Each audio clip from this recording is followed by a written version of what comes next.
Good numbing. Hello YouTube, hope you're all doing well. We're back with session 2 of Death End Request. Oh, it's still so good to say that. I've missed this game.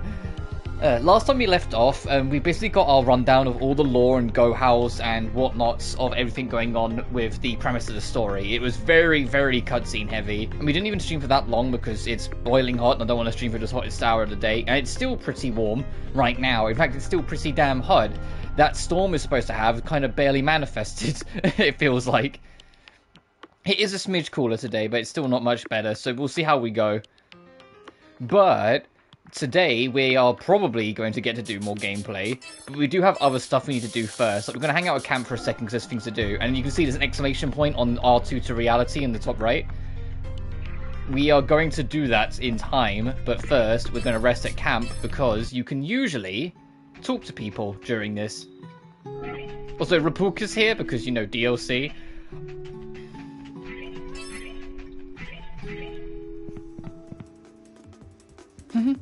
Isn't it funny, Mr. Enigma? We've never had a chance to walk around like this, just the two of us, huh? Really? I guess you're right, but what's gotten into you? I just can't get over how adorable you are in your current form. Who would have guessed you could be so huggable? That's a good boy. The coordinates are... Hey! You picking me up? Hey, stop it! Okay, it's circles. I was gonna say, there's a way to remove it. There we go. For old time's sake. You can see her buggy's like squished into her back as well. That's funny. Hey, stop it. Oh, come on. Why not? It's not like I'm actually touching you, okay? Ready? I'm gonna toss you up. Hey, even if we're just speaking through an intercom, it's not right. I mean, I can still get motion sickness, you know. The two of you seem quite close, no? Your, relationship is rather intriguing. Oh, well, you see. Well, so what Sheena had said about your current form is, beguiling me. Huh? Oh, silly me, did I say that? Fine, this conversation doesn't leave us, got it, ladies? What, Mr. Enigma? What are you about to say? Only with Sheena's help am I able to exist in this world without a problem. What do you mean by that? I can't go into details, but this whole get-up has a lot of limitations, so it's not my primary form, if you will. Whenever I'm in a bind, Sheena has to help me. In actuality, those roles are reversed. Oh, I see. Would it be fair to describe the two of you as associates, then? Associates? I suppose that would work. Mr. Enigma is always sharing his insight with me.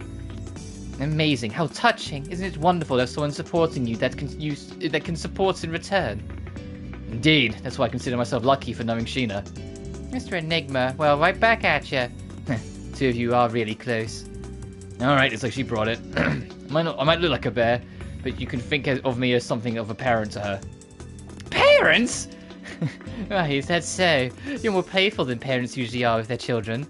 Hey, Lily, don't listen to him. Oh, look how much she's grown since I last saw her. Could you tell me what Sheena was like as a child?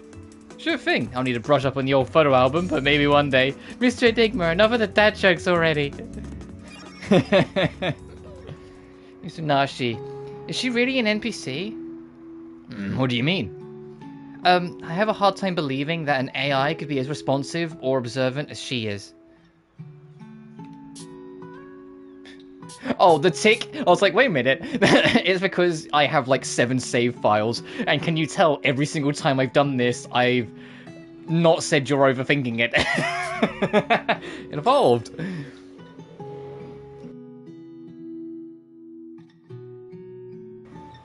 Well, this range of expressions could be attributed to a bug of some kind, as if they could be altering her emotional limiters. I see, so because of the bugs, you think the AI could be evolving in a way we didn't anticipate? I believe it. I've heard some AGL engineers discuss the creation of the operating system that governs their nuanced emotions and decision-making.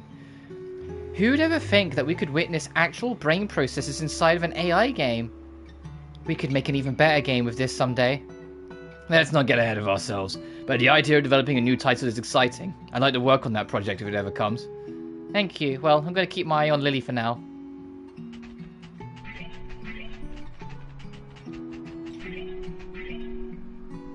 Are you okay, Lily? You've been through a whole lot. Try not to push yourself. Thank you for your kindly for your concern, but I'm fine now. That's good to hear. Even though I know she's just an NPC, I still worry. Maybe Sheena's rubbing off on me. You needn't worry yourself. Having to say farewell. A parent in this world isn't as rare as it should be. I know. Would you mind if I change the subject? There's something I've always wondered about. What is it? What is the relationship between you and Sheena? What do you mean by relationship? We're just a bear and a girl, that's all. No, you're a man and a woman, are you not?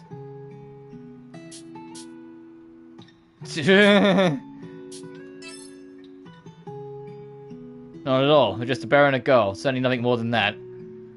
Is that so? I'll take your word for it that you wouldn't slip.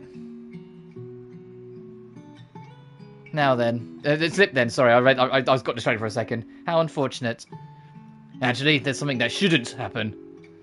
Okay, but seriously, is she just an NPC? The Puka's dialogue...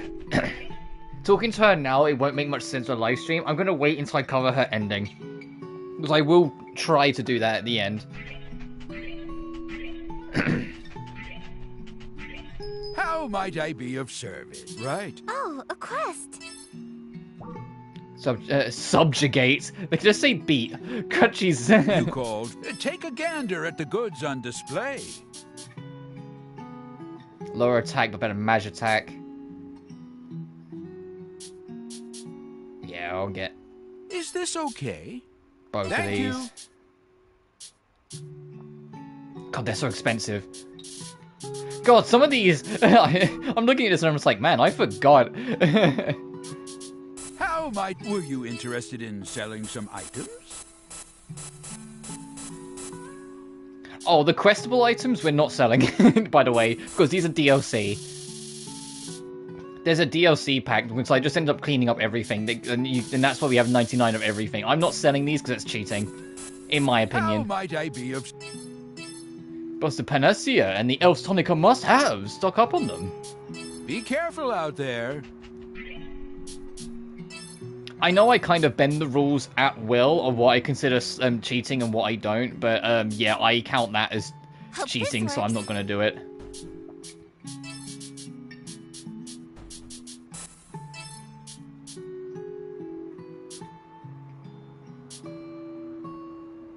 This'll do quite nicely. Oh, the shop. I was going to say, what are you telling me about?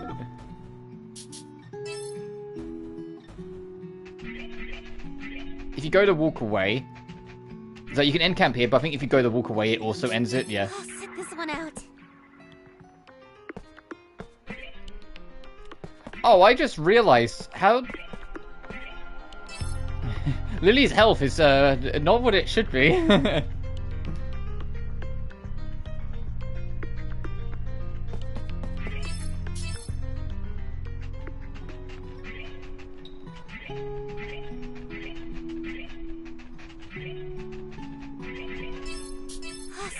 Okay, there we go. I think it's because I equipped, like, something that adjusted her health value.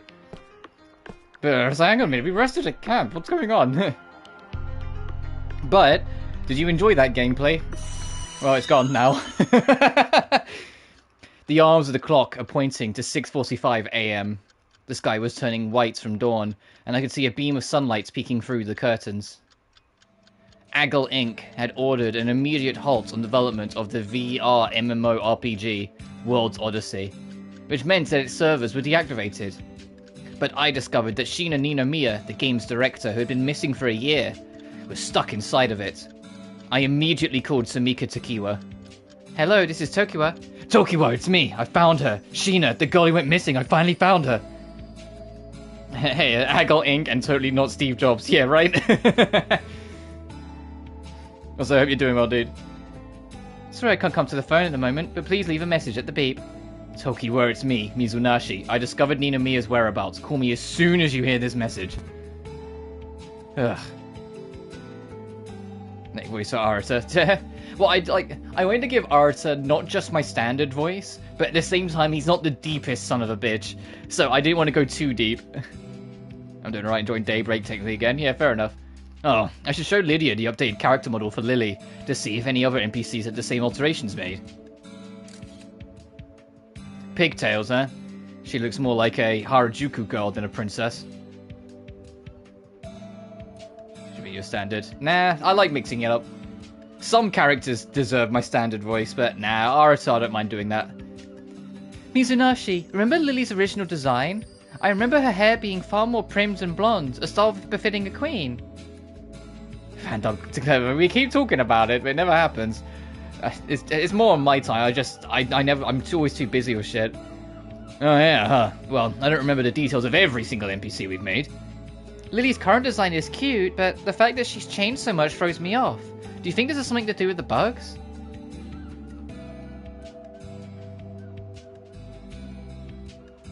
Well, thank you. There are some characters who I think my normal voice fits, but if I can get away with it, I like doing different voices, so I always try to. Probably. Maybe the assets of her character model got shifted or something. I should ask Lydia, her character designer. I mean, back when I was doing Let's Plays, when it came to a NEP game, I usually defaulted NEP to literally just my voice. Because she's the main character and talks the most, and especially V2, Jesus Christ, that can be a chatty-ass game sometimes. So it was just for the sake of, not always having to strain my voice. Well, it was more straining then, I'm more used to it now, my vocal cords have adjusted a lot over the years. But, back then, it was tiring to do with, a voice like NEP for so long, so I just gave her my normal voice. I gave her my normal voice, and I gave Noir a slightly sharper version of my normal voice. And it was only Blanc and Vert of, the main four that I actually did voice changes for, because Vert, I just channeled my inner British, and Blanc, I just spoke softly.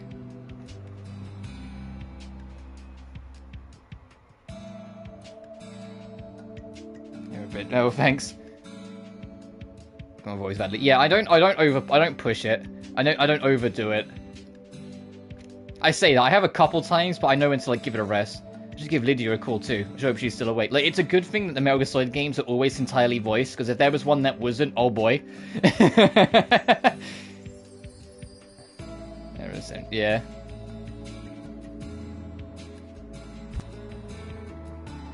How weird, it went straight to voicemail. Maybe I should try calling again. Huh? Lydia, is that you? The number you're trying to reach is busy, or is in a location with poor reception. Damn her, she's probably slept in because we got the day off today. That's interesting potential foreshadowing, where the thing's hey, she might be out of range, because she probably is! She's probably doing, her heaven shit! It's interesting looking back, some of the little foreshadowing, it's yeah, no, she's not, it's not that it went straight to voicemail, it went to, she's out of she's not in signal. Yeah, you told me that story before, where you did it for way too long, and you really badly damaged your throat. It's not good, man, don't do that. I bet you anything she spent all night binging some anime, then decided to use the rest of the day recovering. I should just send her a screenshot of her text message. If she's in charge of character design, then she'll know if any other characters have changes similar to Lily's. There's a wake-up call, yeah. I opened the window and the fresh morning air came drifting in, cleansing my room. It does not clean it that quick. Arada, that is deluding yourself. You do not clear out the morning glare by just opening a window and it's done in 5 seconds. You are deluding yourself. Clean your room. So it's completionism instead. Yeah, fair enough. Oh, I'm beat. And set the footage to its own even when it's silent. Oh, fair enough. I take solace in that she's alive and safe, but I won't rest until we know where her body is. Sheena, why could you be? Ugh. Oh, yeah, right, all the real world stuff. There's no one near us. You can backlog stuff if you want. This is not important. This is just telling you what magic things you've unlocked for Arata. Oh, we have picked up genre shooting, so we can do it at some point. We have no summons except to beat bosses. I know it's bad, my fair.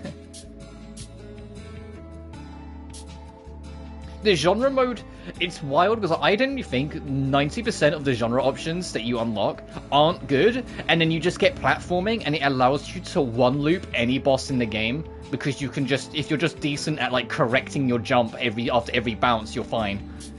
It's wild how they start from kind of they're alright I guess, but they're not really anything special, to then suddenly they're god tier at the end.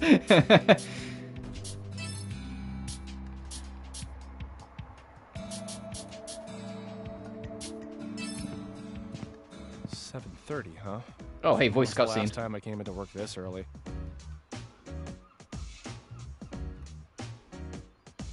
is impressive. Well, it's why they like completely got rid of him in a second.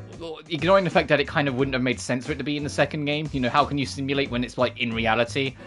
But like they just weren't much. They weren't anything really special, so I wasn't really surprised. Like, to be honest, the fact that I didn't notice they were gone until like after I'd finished my playthrough of Defend 2 at the time kind of speaks how much I cared for them in the first game. Like, I didn't notice they were gone until I went, oh yeah, right, that's not there. Like, when I started doing my second playthrough and actually trying to like analyze and compare. I can't get a hold of either Sumika or Lydia. Neither of them responded to my texts, and the SMS isn't showing them as read. I didn't feel like going back to sleep, so I found myself heading to the office. Today was supposed to be my day off, but I don't really mind coming in. Imagine voluntarily going to work on Sunday, this psychopath. Every other department has team members who come in the office on their days off, bouncing from cubicle to cubicle to say hello. Either they must be lonely, or the office is more of a home than their actual home. If I had to guess, it's because the atmosphere here reminds people of a college club or something. It must be nice. Oh, it was a complete joke. Yeah. Yeah. Oh well, we still have company. I do miss summons though. Summons also aren't in the sequel, and they I kind of missed a little bit. But also that's the sort of thing where it's like I kind of get it. I think even if the third game, like the third real game when that comes out, is still like based entirely in reality, they could make it work if Lydia is the main character, but they could justify them both coming back because she is basically writing the world's history in the same way that Art is writing the World Odyssey's history. You know, like she has that power, so like I think they could use that to like narratively explain how they could come back. Because summons I enjoyed, they just don't do enough. That's the problem. Like I like what they are, and I like what they can do, and they just need to do more. Is the trouble. It's like, okay, this is cool, it's nice having. Okay, it's gone now. Thanks. You know, like that's the easiest way to explain it. It's like if they just expanded on it more, it'd be great. Being a meat shield. Yeah, I mean, yeah, that's kind of the problem. But it's just like, they're kind of like, eh. Oh well, at least I have company. Hopefully Sumika and the rest of the team are already in. Huh? What's going on? Not to brag, but Enigma is located in a wealthy financial district amongst a smattering of tall high-rises looming over Tokyo.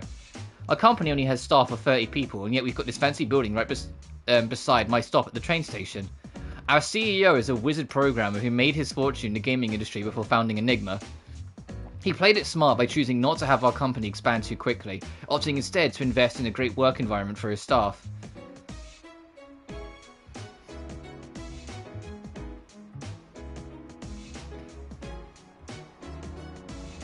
Yeah, the problem with Kurumi is that the fight goes on too long. It's like, it's just all, like, the true final boss in NEP 2 and V2R, or V2 or V2R, it's like, it's a 1v1, and she can't kill you in one turn because that would be bullshit. So you just attack, she attacks, you attack, she attacks, you heal, she attacks, you attack, she attacks, you heal, she attacks, you attack, she attacks, you heal, she attacks, you attack, you win. You're just like, that was a final boss. Yeah, it's 3 to 10 minutes of you just repeating the same two commands. Too long is always situational. A thing can be 6 hours and not feel too long if it feels like you're constantly changing. 3 to 5 minutes can feel like too long if you're just inputting the same two fucking commands. Which is all you're doing.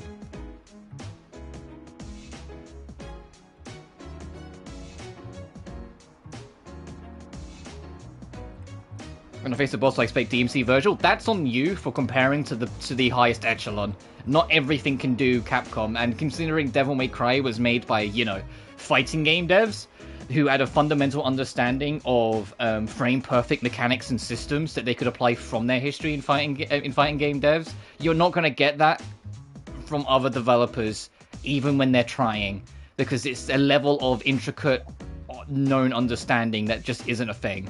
That just isn't a thing unless you're there, if that makes sense. Someone who hasn't played Trails? Yeah, I'm not saying it's impossible, I'm just saying it shouldn't be something that you should be your default expected, because you're only setting yourself up for disappointment. It's like me saying I want every single boss to be like the Ascension boss in FF16. It's like, no, in no fucking universe is that going to happen. There was a fundamental understanding of merging cinematics with gameplay that Square Enix have honed in over the span of 15 years that you can't just expect other developers to suddenly know. because that's not how that works. That's not how people work. That's not how the industry works.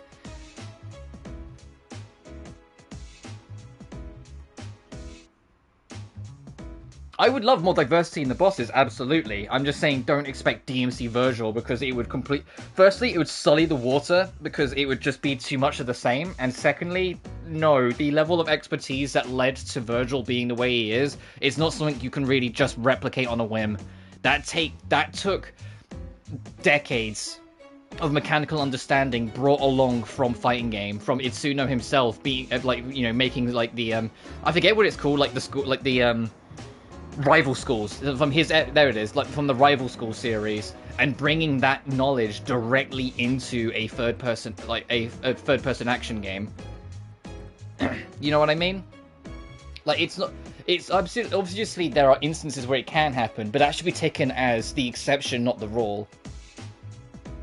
Because trying to treat it like the rule is going to make you hate 9 out of 10 games because they're not 11 out of 10 every time. It's going to make you think a 6 out of 10 is a 4, when in reality it's a 6, because your expectations was a 10 anyway. It's going to make you, you know what I mean? It's going to make you treat anything that isn't perfection as far worse than it is, because your own expectation is too high. It's not a healthy mindset, and it's not realistic.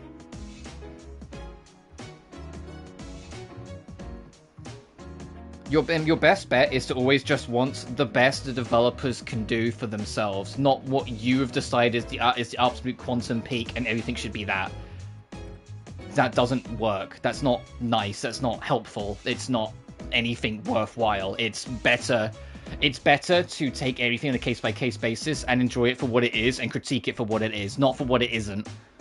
Unless what it isn't is genuinely really bad. Like, what it isn't is a good game in any sense of the word, you know? But that's a different kettle of fish.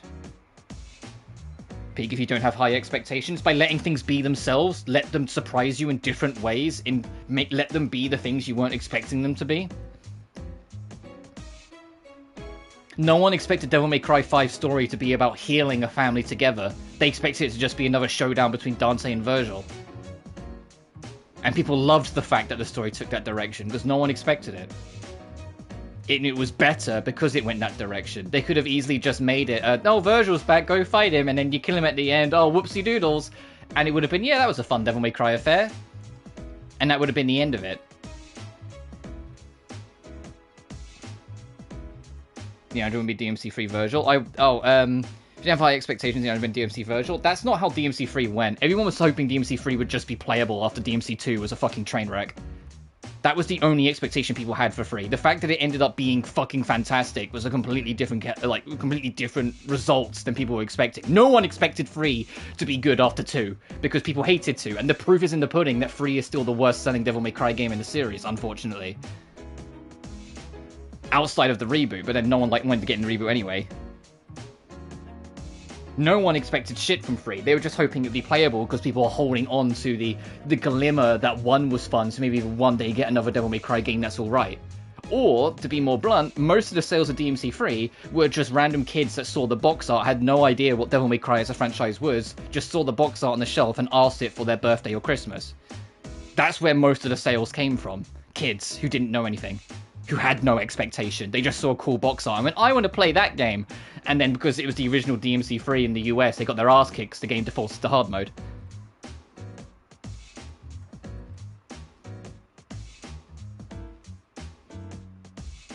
No, that was never something that was expected. The whole thing with DMC1, and its thread, was to more be a plot thread for Dante, not to be a plot thread for Virgil. Virgil didn't have a character full fucking stop when DMC1 was made. It's why DMC3 worked out so well for them, because Virgil had absolutely no fucking template. So they could literally basically make him whatever they wanted. It wasn't that he was supposed to be a traumatic soul to be saved. It was a character that was going to be a one-off surprise to Dante's character growth to give him Spada. And then in DMC3, he was also going to be just the one-off villain for that game, and then he ended up being the most popular character in the series next to Dante, so they found a way to bring him back. That's literally how it went. Everything with DMC5 was circumstantial of the series' success and how its response was. It wasn't because it was an expectation that people, that like off the rip, that they were always going to go down that road, that they were always going to make it a story of healing. In fact, like I said, no one thought it was going to be a story of healing. Everyone assumed it was just going to be another Dante v Virgil square off. But now Nero is going to be involved because Nero is Virgil's son, and we've known that since 4's release. DMC1's story is entirely focused on Dante, and Virgil's whole thing is literally to just be a tool for Dante, not for Virgil to be a character to then go on a story, because that wasn't the plan when DMC1 was made. Virgil had no involvement in that sense. That wasn't the plan. Their plan wasn't to make a series. Heck, Kamiya's whole plan wasn't to even make a Devil May Cry 2. It was just to make Devil May Cry and then move on to the next thing. It was to let it just be its own thing. It was because Capcom said, no, it did well, we should have the show go on, and then develop DMC2 behind his back without a developer, like an actual core developer. Or director, sorry, was the word I was looking for. That thing started spiraling the way it did, and then DMC2 was the mess it was, and then Itsuno committed to trying to make a third one more for his sake.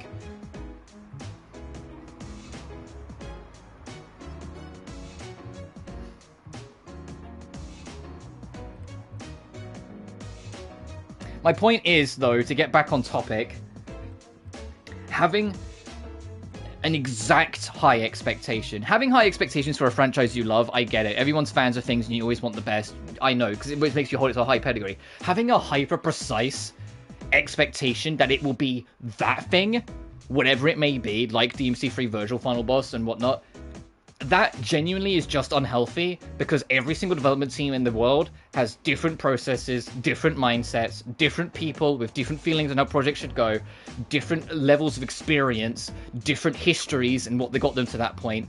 Asking for them to just do the exact same thing another company does in terms of quality is unrealistic and only setting yourself up for failure and judging a product unfairly. On the level of, yeah, and my point still stands. That's not a healthy thing to put it to that level of pedigree like that. It's not healthy. That's the easiest way. I know I keep repeating myself, but it's the bluntest way to put it. It's not healthy. You're only setting yourself up to be more critical on things that are fine. To be more hateful on things that are good because they're not fantastic. You know, for devs that are putting their heart and soul into their life's work, but because it isn't what the AAA juggernaut did, you treat it harsher. That's not right, it's not fair, and I know I keep saying this, it's not healthy. If you're a fan of the series, of course you always want the best for it, but equally, I won't go into Persona 6 saying, man, I really hope this is just Persona 2's level of quality again. I'll say like, man, I hope I have a good time with this. And then I will have a good time with it, because I'm not going, man, this needs to be Persona 2, because I know it won't be like that, because modern Atlus is not 90s Atlus. Or the modern Persona team is not the 90s Persona team. And I know that's extremely unhealthy for me to go in and be like that, because I'm only setting myself up for failure, because it's different. It's not that. It's a different fucking series with different people. Like, it's a different series nowadays with completely different people working on it that worked on it 20 odd years ago. You know? I just want to enjoy it. And if I enjoy it, I'm happy. If I don't, why didn't I enjoy it? And then I can look at it from there. If I go in saying, man, I really hope they talk about Nadia Photep, I really hope they are prepared to take a gargantuan risk and push it to like this high echelon, like Persona 2 took a gargantuan risk after Revelations. No. No. I'm just going to go in expecting something that it isn't.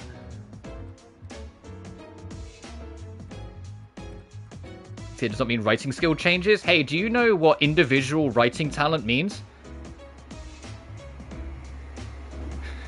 Because that message tells me you don't, and that's a real shame.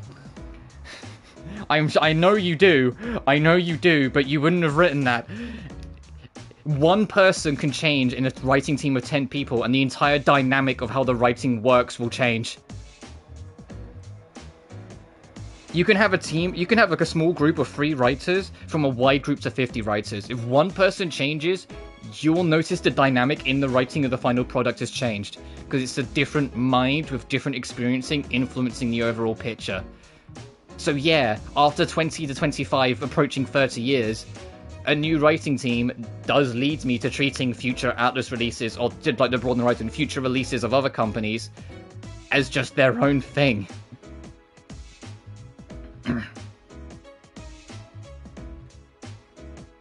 Foundations stay established, yeah, and you put new things on top of the foundations that always lead to change. It doesn't matter how much legacy, doesn't matter how much foundation, doesn't matter how much work you put in. You change a person within it, their difference will be noticed. Because it's a different perspective being attached to it. The idea that it will lock on to the exact same thing is not how it works. And that's why I'm saying it will keep changing, and then as more stuff changes, more it will change, and then some of those foundations will not be what you think they are. Because the foundation it was 30 odd years ago isn't treated as the foundation today. The foundation that's treated today is the foundation that was set up 5 years ago. Because that's where everyone from the old foundation had long since replaced by then. And so what had been established by then, and everyone's little intricacies adding to the total project, changed the bottom line of how that changed the spine. It's literally just how any writing field works. It's why the Marvel Cinematic Universe has changed so much over the past 15 years, despite it being like the same people at the very top. It's because all the writers beneath them keep on changing out, and what they consider the fundamental rules of those films is getting just subtly changed by micro amounts every single time a new person comes in through their own influences, to such an extent the original foundations aren't what they are anymore. They're a different set of foundations that have been around since only more recently. And I know people hate me making that comparison, and I'm not the biggest MCU fan either, but if you are an MCU fan, you know what I'm talking about, where you say, even though it's like the Russo brothers are directing it yet again, and yet the film's completely different to a film the Russo brothers directed 6 years ago, it's because the writing team, individuals changed it, the dynamic has changed, and as they've done each project, the levels of the foundation and work behind it have shifted. And so having it expected to be the original foundation that's changed so much, when it was always going to change, is only going to set yourself up for failure, because that's just humans. That's just human life. The MCU didn't exist in the 90s. It was just Marvel stuff, like Marvel cartoons. As in making the connected cinematic universe wasn't a thing to Iron Man. And even then, I don't think it was really the plan when Iron Man came out. It just kind of exploded out from there. But you get my point. The point is, it will always not be a good idea to have this level of expectation based on a long time in the past, or to precise events, or to things like that, because things always change. You should always have the expectation that you'll enjoy it, because that's, you know, justified. You wouldn't go into something expecting to hate it, because what the fuck, that's equally unhealthy. But going in expecting it to be this absolute point, this absolute, piece, is really not good for you, and will just make you more miserable in the long run, because you'll expect everything to be something it just won't. And the odd times it is, you might not even notice it because you're too busy nitpicking the other things. Final Fantasy 16 is like a really fucking troubled game, but it has some of the highest highs of the series. If I expected the whole game to be this absolute perfection, I probably wouldn't have even noticed some of those highest highs as much, because I would have been too busy dogging on about how the open world sucks and the quests are pointless. But I didn't. I went into 16 just hoping I'd enjoy it. And I did. Yeah, there were some things that after when I came out of it, I could look back on and be like, oh, that could have been better. But I ended up enjoying my experience. If I went in expecting it to be the highest high of the series, if I went in expecting it to be Final Fantasy 10 or 12 again, I would have dropped the game. Because it's not that. To be blunt, I would have dropped the game. I would have dropped it probably even before I got to Bahamut, some of the best shit in the game, because the quests and open world shit is so bad.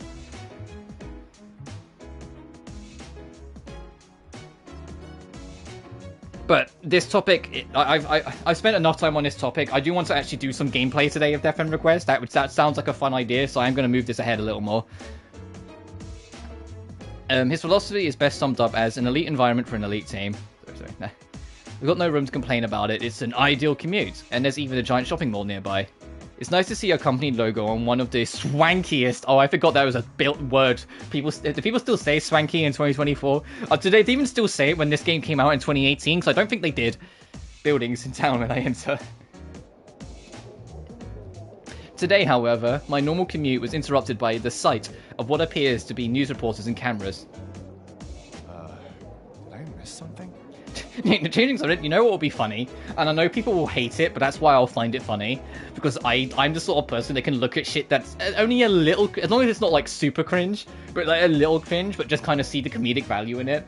Wouldn't it be funny if in Code Z, the new protagonist, where she is seemingly either a teenager or just at the absolute most young adult, but, you know, in 2024, if she starts using, like, Gen Z terms, like, if she just, like, drops, like, a Gen Z term somewhere, like, just, I don't know why that came to me like a bullet, but that was, like, a really, like, I got, like, goosebumps, that just, like, kind of entered me, like, oh, shit, but, like, I would, like, it'd be cringy, but I would find it so funny. Sorry, anyway, moving on. No, I've just put that demon, no, I've just put that gift of philosophy, expect it to happen. Do you work here? Oh, and my patronage if she does. Now, it turns out that she's not Gen Z, and it's like I don't want her to be like Gen Z, and then like the monkey paw curls, and she's Gen Alpha instead. A flurry of microphones were aimed towards me by reporters, followed by their eager cameramen, as I found myself suddenly surrounded. What's the meaning of this? Stop! Right, sir? Can you spare a minute to tell us if the recent crisis is in any way related to your company? Yeah, Apollo is giving me the side eye right now. Like, the gift of prophecy is gonna come at me like a boulder. Huh? Japan's financial stock exchange has been totally shut down, which has sent ripples across stock exchanges around the world. Can you explain what this image might mean? Hold on, wait just a second. It's true, yes, I work for Enigma, but I don't know what kind of crisis you're talking about. So you do work here? Does your company accept the responsibility for the financial crisis? Maybe there are hackers in your very own department. Hang on. It's Tokiwa. She sure picked a perfect time to turn her phone back on. Yeah, Tokyo was like, get out of there now! Yeah, I can... Hello? Arita, what the hell did you do?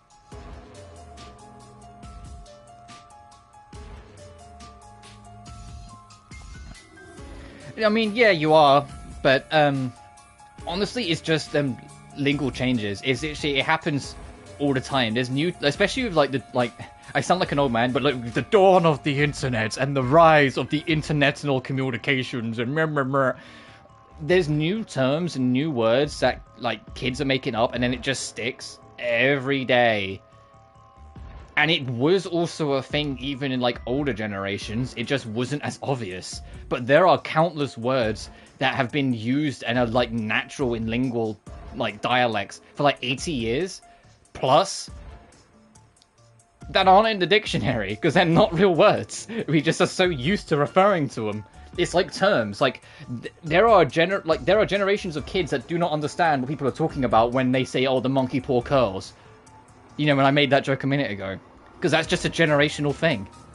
You know, it's just any other generational thing. It's just that dialect is the most common one where that generational gap expresses itself. I mean, I am completely guilty of picking up on a number of them. Like there are a number of them that when I hear it, I'm like, that word's so stupid. I'm never going to say that. And then I say it ironically once, and then it just ingrains itself into my brain, and now it's stuck. Like, I say yeet, and I can't help it. I grew up with Vines. Of course I say yeet.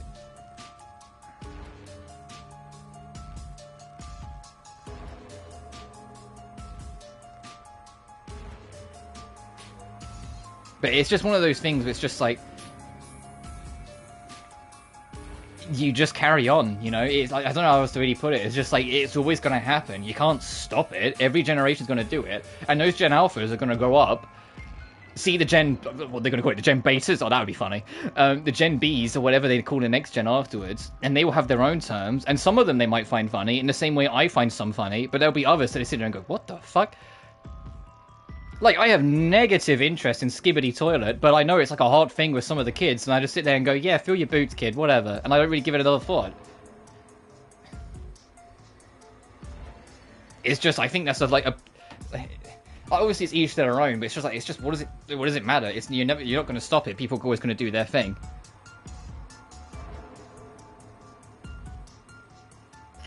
If you're using it on, like, just means I hate the cooking PR, just use it for campaigns, then you're not using it honestly. You should always be honest in your campaigns, because otherwise what are they voting for? And I know that's like almost sounds naive to say that, but it is a fundamental truth. If you're not being honest and on like a base level, then what are people actually supporting? But I won't get into that conversation because fucking I have a rule against it. But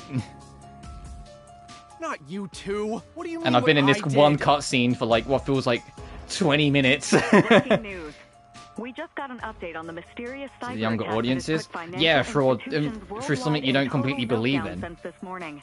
Earlier, several PC and cell phone users began reporting abnormal malfunctions on their devices.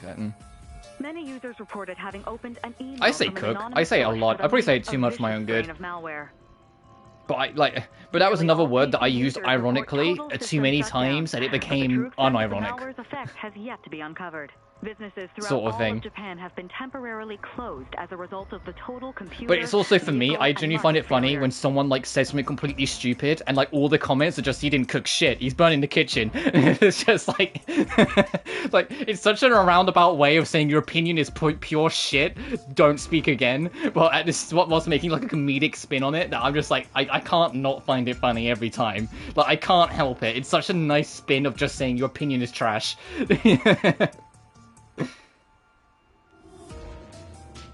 Watching a big telescreen as the breaking news echoed grandly over the bewildered head. I couldn't believe it. There's something was able to monopolize the operating system's very digital device on Earth is baffling. What was most terrifying about it, however, was that it seemed totally random. Context. The news reporter was quick to blame this attack on some hacker, but I wondered why the reporters were at our doorstep. What could it all mean? Just as I thought to shrug it off as nothing, I performed a double take to what I saw on the screen. Our only lead as to who might be responsible for this scandal is a mysterious image that displays when the virus infects any device. A connection has been made between this mysterious image and an online game that was cancelled nearly 2 years ago. Local authorities have stated that they are conducting an investigation into who might be responsible for spreading this illegal malware. Thing is, realistically, going back to this game, if a virus was hitting a bunch of devices that used a logo from like an old cancelled game, you wouldn't assume that the company that made the game's solely responsible and go hound them. You would just you'd either assume it's a coincidence and go about your business, or you would assume it's just some individual that's a little pissed off about something at most. Not, oh, it's the company from this game that got cancelled 2 years ago and haven't really done much since. Oh, I bet it's all their fault. Only time will tell if the software company to whom this mysterious image is attributed is responsible for this devastating outbreak. More. I need more. Huh? Also, there is a loud truck parked right outside my window, it feels like, or at least it's stopped right outside my window right this minute, so I'm sorry if you can hear that. It made no sense. The image displaying on the featured victim's hacker device was clearly the login screen for World's Odyssey. What's going on? Hello? Where are you right now? Did you see the news report? Just watched it. Whatever you do, don't set foot anywhere near the office. It's surrounded. Too late. Now I'm surrounded. Why did you go there? Anyways, isn't the mysterious image the login screen for World's Odyssey? Aggle's news app is blowing up with coverage right now. Goddamn Aggle! Even back when I first played this game, I was cackling when I first read Aggle. I was like, really? Could be any more on the nose? They could have called it anything else, but no, they called it Aggle. They're reporting that Enigma might be involved. What? That can't be. Who'd be stupid enough to use company property to hack the National Stock Exchange? True. But we can't deny our affiliation if they're using company assets. The proof is in the pudding. I wouldn't be surprised if there's a search warrant out for us. You need to get the hell out of there this instant. But I didn't do anything wrong. Why do I have to run? It's a national holiday. There's a chance that you could be arrested before any law office in the country will take your case. If they force a statement out of you, it could spell the end for our entire company. Do you want that on your hands? Hey, who you got on the other line there? Are you not grasping the severity of this scandal? It could result in a total economic meltdown. Hey! Jeez, shut up. This bastard's just trying to rile me up. Journalist, I tell you. I just got word that one of our reporters has gotten in contact with a supposed employee of this company. So we'll report back very soon.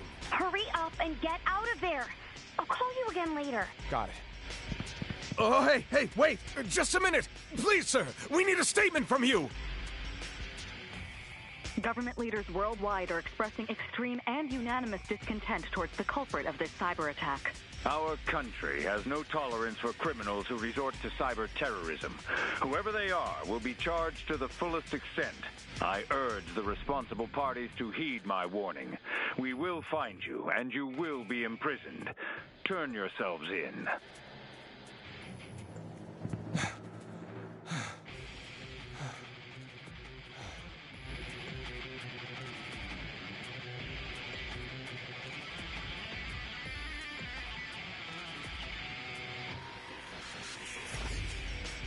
Yeah, they do all this interaction there.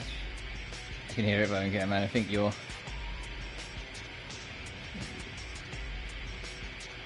I know, I'll have tomorrow and whatnot. Oh, okay, no worries, dude. Sorry, I reset chat for a second, so a few messages came through, because I was like, I need to get back on that habit of, like, resetting the YouTube chat every now and then in case messages come through that aren't coming through. What is going on? Still has to be one big nightmare, right? I uttered this sentiment to myself as I ran away aimlessly. Each breath I took was more pained than the last, like the crescendo of a bell ringing in the pit of my stomach. I felt panic and sweat drip from every pore of my body. My head spun from terror. It only took 3 hours with a cyber attack to affect devices worldwide, from midnight till 3 AM. Who or what was capable of attacking electronic devices on this kind of global scale? Normally firewalls are strong enough to protect data entry of any normal PC or cell phone. I mean, it would still happen on mobile. It's literally just, it happens on anything. It's just sometimes chat rooms crash. It's just on my phone. It's just more convenient, but obviously that can... If it's having to run other things as well, sometimes it can put it more at risk. It's a mess. Hacking every PC and cellular device simultaneously would be impossible unless you're a mad genius. And I don't want to put chat on, like, actually, like, overlap my screen, because I like my screen being nothing but the game.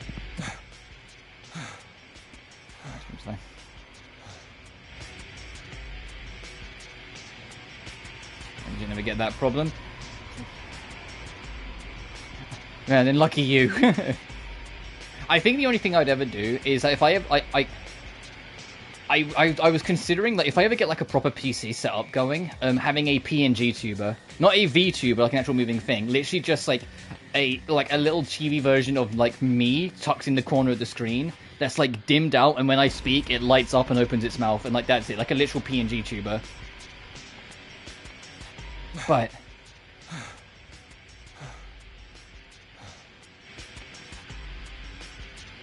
I'm just saying, even as my lungs struggled to draw breath, I sprinted as far as the reports on my legs would take me. And it'd be easy enough to do because I literally just used my profile icon. I'd literally just use that and like tuck it in the corner. Good question swirled in my anxious mind, so I finally managed to find my way home. And it'll be easier if I ever do collabs as well, because they'll have like a PNG icon they can immediately use. Because you know how like some streamers have like the icons of everyone they're streaming with, like alongside their like box, or like attached, like, you know, that sort of thing. It'd be easier for them as well if I just have like a little cutesy PNG that they can just use. So pretty different Switch, fair enough. Sorry, I can't be at my phone at the moment. Please leave a message at the beep. Damn it, Tokiwa. I can never get a hold of you. I'm not going to get a hold of anyone else. God damn it, what's going on? Lumine, oh my god, Lumine is just the best. It was a login screen for World's Odyssey. It was passed on every screen on account of the global cyber attack. Internet forums began connecting the dots and determined that Enigma was at fault, wasting no time to bash our company at every opportunity. To make matters worse, Agil's news division made sure to deflect the blame for themselves and blast it towards us in their broadcast. The reason why I wouldn't do VTuber is obviously, other than the cost of getting like everything set up, commissioning an artist and all the rest, is that I don't move around enough whilst I'm playing games to kind of really make the most of it. I'd be too stationary. Or oppositely, I would feel too compelled to move around more, to like be more involved. And like, nah, I'd rather just do like PNG. I'd rather just something where I can just keep on just sitting in front of my mic. So PM real hype for it. Oh, fair enough. For a second, I thought for sure that our CEO would know how to pivot from this controversy, but his hands were understandably tied at the moment. I don't know what I do. He always mentioned how his dream was to make the world a better place with our games. Ugh, what can I do? I think that's it for now, isn't it?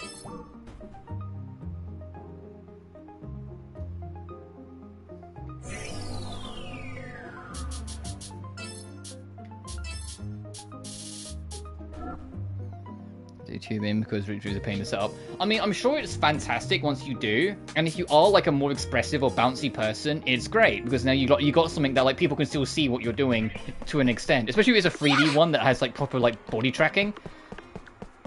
Like I'm seeing more and more VTubers do when they have like the money for it. Like Zentreya does it a lot. She has a lot of full body tracking, and some of the shit she pulls off is genuinely hilarious because you can kind of see when her mind gets distracted mid-playing games, because like you just kind of see like the full body tracking, like her mind, her head, and then like maybe like her hand will drift over to the side for like nothing, and it's just like, oh, something's distracted her brain again. What's this? But it's a bit too much. Yeah! Oh, right, I forgot you don't actually swing a weapon in this game. A perfect opportunity. Alright, we've got an enemy quest that we need to do. Ow. Leave it to me. Scanning.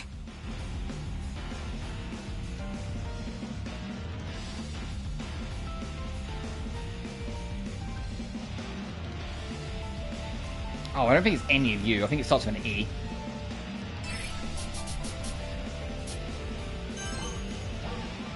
Oh, I have like no MP, right?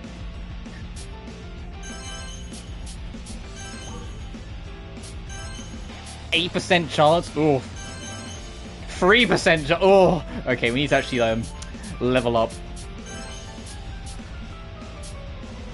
Oh, it's like there's an invincibility spell you can get for Sheena way later on. It's like you have to like do all sorts of shit with like the trolley stuff, like the trolley skills to get it. So yeah, we won't worry about that until we get a few more level ups. Space 2. Oh yeah, especially if like you get like your proper setup, it is a chunky boy. But that's also why, like, if I ever did VTubing properly, or like tried to get into VTubing, I would wait until I have a 2 PC setup, so then I can have one PC take that weight, and the other be like the game setup. Like I'd have one that does like my modeling, like with VTuber Studio, and like have my stream set up on that, and then I'd have it would be all the games. Blast off! It won't go easy on you.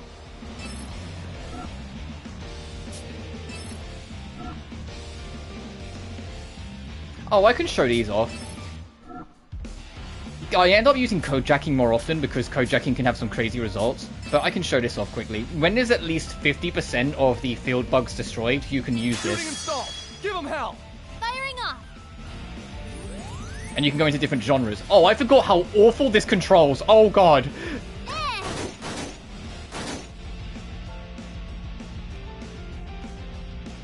Oh, this controls bad. Oh, I forgot. Oh god. And then you always get finished impact when it's done, which is usually what like does most of the work. Let's go. I mean, like, I'm not saying it's all of them because of course not. It's obviously it's different situations, yada yada. But a lot of them join because it's ready for battle. It's effectively guaranteed publicity. Let me know. So it's like, why not? You know.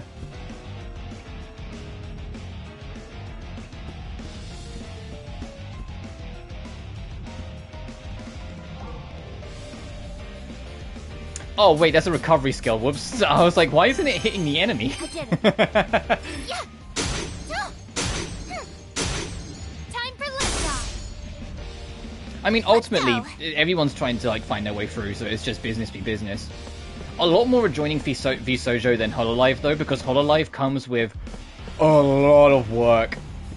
it comes with a lot of work. You are like a full functioning employee for the company if you work for Hololive. And a lot of people underestimate that. It's why sometimes like Hololive streamers, they will randomly have like a 4-day gap in their stream schedule. It's not because they're like burnt out or don't want to stream, it's because they're literally busy. Let's go.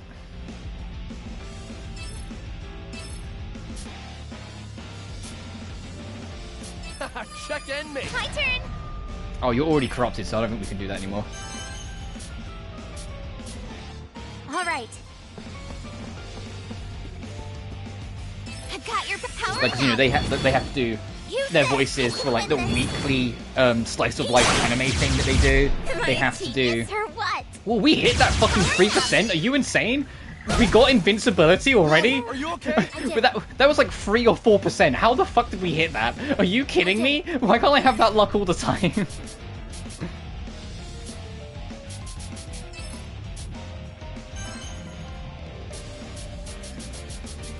I did it. That was like a super low percentage, right? I'm not going insane. How did we hit that? I need to make sure I win this fight. Because I need to make sure I keep that skill. Because we just got invincibility like immediately. Leave it. All right. That enemy's not dead. What the fuck? Hey. Yeah, we just got Trally's shield, which makes you invincible for the rest of the turn. It would be fast if the... said in English, but imagine Sword Maiden in audio, in his own language, with the visual treated beauty. Oh, is it back on this, are we? Right. Hey! Hey! Out of here! Like, it feels like that's like always the biggest hot topic when it comes to anything Trails. The only time people talk about Trails, it feels like you have to wait 2 seconds and someone will go, but the localization, you're like, fucking... Like, come on, I know you care and I know it's important. But please, just once in a blue moon, talk about something else. And that's not a dig at you, I'm just saying, like, the general, like, fandom perspective, it feels like that's all I fucking hear. Anytime I'm like, oh, so what's this about Trails? People go, localizers. And I'm like, okay, but what about Trails, though? And they go, Beauty Blade. And I'm like, okay, but how about the game, though? And I'm like, do you get what I mean? Like, that's how it feels like half the time when I try and, like, take any interest in the series. This one out. You called for me, right? Okay, we need Donshons. Oh, so there was a Donshon that we fought. Reverse of it.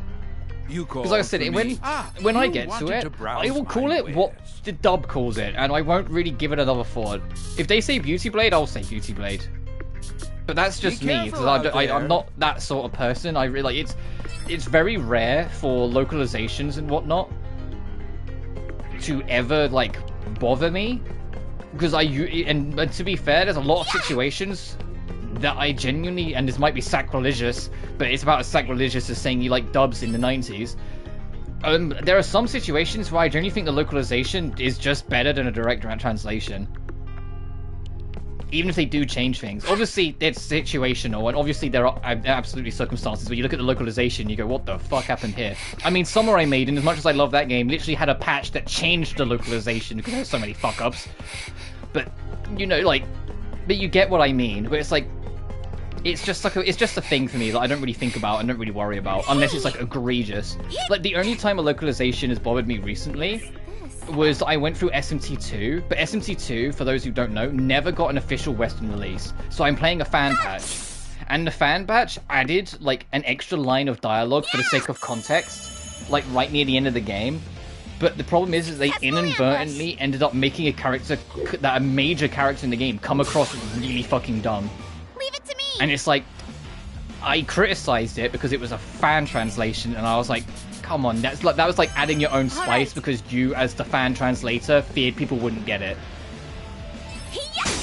When that's not really like your place, I think that might be the right word to decide that. Time for another, yeah.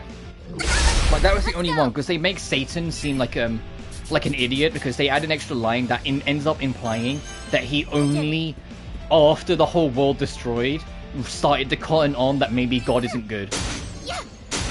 When, in the original context, the implication is that he always knew absolutely all living things are capable of great evil, even the ones that considered themselves beyond divinity.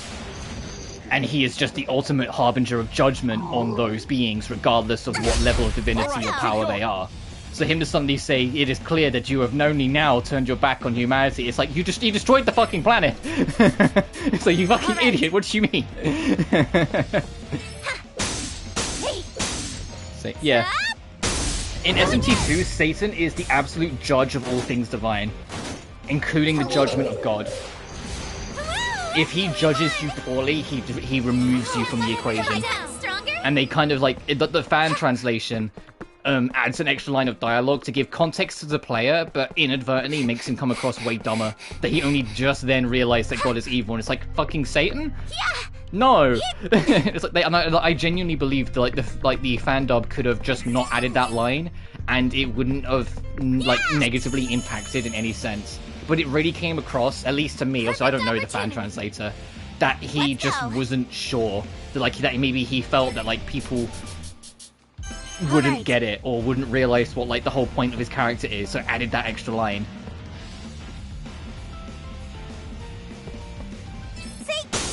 On SMT, I mean, you already saw it in 5, SMT always makes a point of dividing, like, Beelzebub, Lucifer, the Fallen One, and Satan into different beings based on where the word actually originated from. I get it. Yeah. But they don't all treat them as the same just because a lot of folklores, religions, and this can't put all those names together. It's like, no, where did this word actually originate from? Where did this naming actually originate from? And then base the design individually on that, which is why Satan, Lucifer, Beelzebub, Fallen One are all different beings.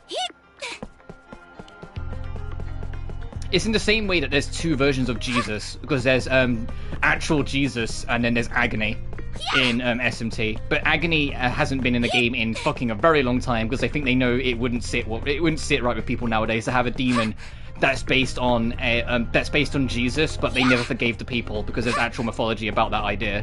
Hence why it's called Agony. I think they know that it doesn't take much to piss off Christians anyway. Let's maybe not make an evil Jesus anymore. Ambush. Let's go. All right. Culture. But it's also why oh right, I forgot. It doesn't default to your actual class, right? Or your actual skill setup. It just defaults to basic attack at the start of every fight. For some reason I thought it would remember between fights what I set it to. That's on me. Oh, whoops.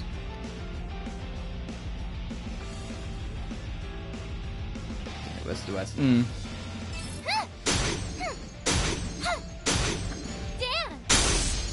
I mean, there are instances as well, and obviously Satan to a certain extent, regardless of how you look on it, they did take a few creative liberties on. But, SMT have always usually, done their research to, the actual origin of a word, an actual origin of a term, and then built off their design off of that. The biggest one, and the one that caused a big controversy at the time, was Krishna in SMT4 Apocalypse. That one actually sparked a lot of controversy at the time. Because Krishna is this absolute peacekeeper. I'm not going to pretend I know Buddhist history and Buddhist writings, so I completely apologize to anyone watching now if I completely butcher the understanding or completely misunderstand. But as far as I'm aware, he's ultimately an effective, super peacekeeper.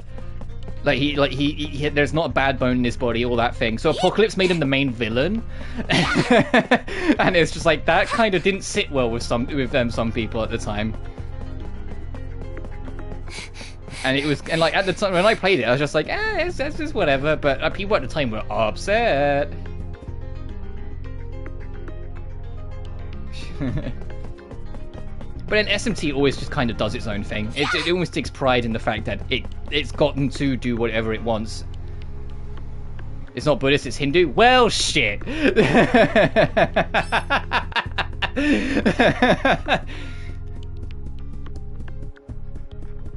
I think that's the right way to go, so I'm going to go this way.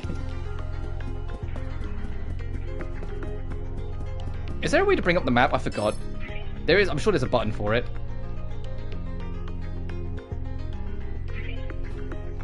Yeah! Maybe not. Okay, no, there is actually anything else over here. For some reason I thought there might be something else in there. guy, but no, yeah, but no, that's funny. It's fine. As I said, I never claim to be like an understander of a lot of these things, and I'd rather admit my ignorance than like try to pretend that I know something I don't, and I know I don't. Oh, this is to leave the dungeon. Never mind.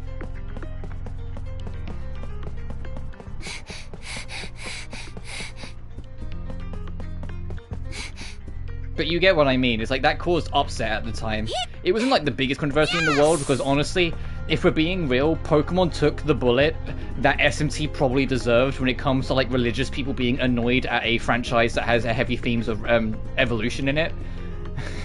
Like if we're being real, but still.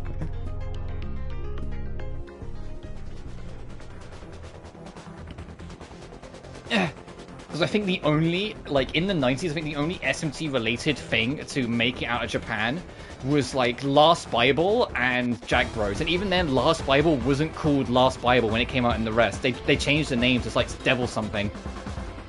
So it kind of dodged the topic a little bit. Speaking of the Last Bible games, I'm actually, like, kind of debating trying them out. I've been kind of going like a classic, like, super old-school classic Atlas binge.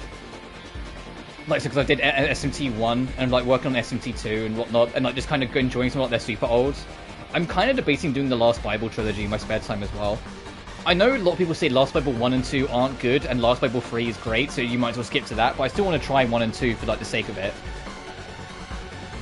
They're too powerful. What are we going to do about all these martyrs? What do we do, Sheena? Oh, it's just a way of just being like, hey, mini-boss, I guess.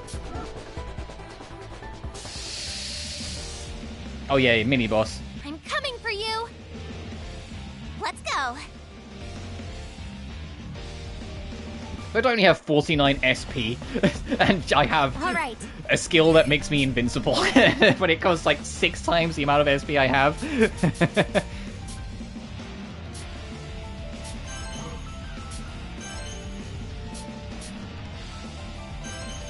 All right.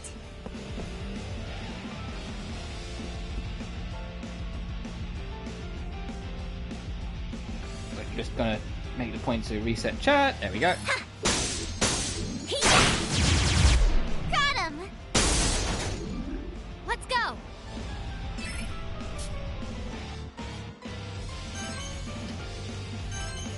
Oh, because it's been a while. I forgot the order for like sun, star, moon. Is it sun beats moon, moon beats star, star beats sun? Or is it the other way around for the rock paper scissors? I've completely forgotten. Like, is it star moon? Is it sun moon star, or is it sun star moon? Right there. Not yet. We did it. Great work, everyone. History can always be fascinating. I love learning new history. Is why I studied it. Sun, moon, star, right? Yeah, I think it is. I just had I had to think for it, like, because it's been, to be blunt, it's been years now since I played like Dirk 1 and 2. I know you said SMT. Hey Lily, you okay? Yes, somehow. Did something just spew from that martyr's mouth? Whatever it is, it sounds heavy, doesn't it? Look at the way it glows. It radiates with color, almost like a rainbow. Right, the moon. I'm calling the star, yeah. And then star because they needed like a third element to like make it work. Whoa, the stone, it's moving. You're right. What could it be? It must be the source of the corruption. The actual bug that's been driving these monsters to the brink of insanity. More like a parasite. Parasite?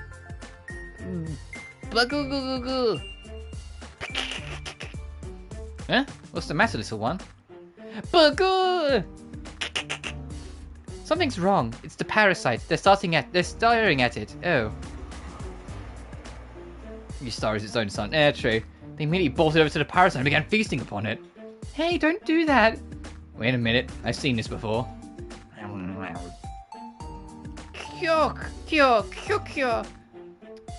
You'd think they were famished. Look how eagerly they're wolfing it down. Parasites seem to operate similarly to how those bugs do, by finding a host and siphoning away its energy as sustenance. I do apologize in advance for all the buggy sounds that I try to voice. I know it's kind of like whatever, but still. Sheena's bug did the same thing with the executioner. Maybe they have a preference for eating one of their own. You mean like cannibalism?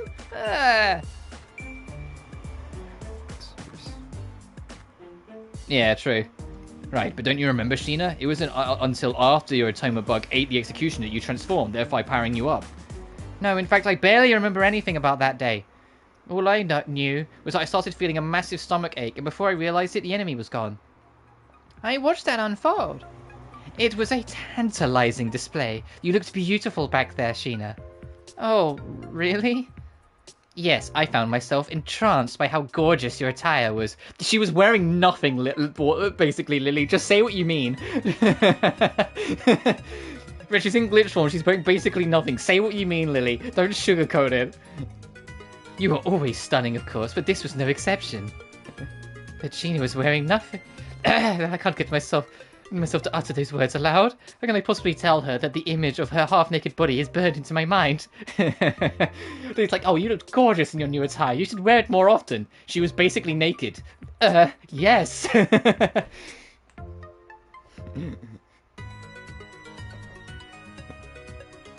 What's the matter, Lily? You look beet red. Nothing, don't mind me. Oh, well, anyway, let's find more parasites for the bugs to feed on if we can. Never mind. As of now, it seems that their most recent meal bore no change. However, depending on what parasites they consume, it might boost you again. Which leads to a whole bevy of new questions. I should look more deeply into this.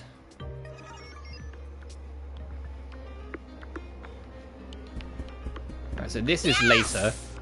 I know, like, half of this dungeon you can't do right now because, spoilers, we're gonna redo dungeons. Like, there's, like, significant chunks of the game that we're gonna go through twice. I say that, like, the areas I wouldn't have minded going back to twice are, like, funnily enough, like, there's, like, one area that you just don't go back to the docks, ever. And I'm just like, unless you decide to do the side quest, which I will be doing. Oh yeah, right, that's later on. Well, shit. I forget you're locked in place. Prepare for battle.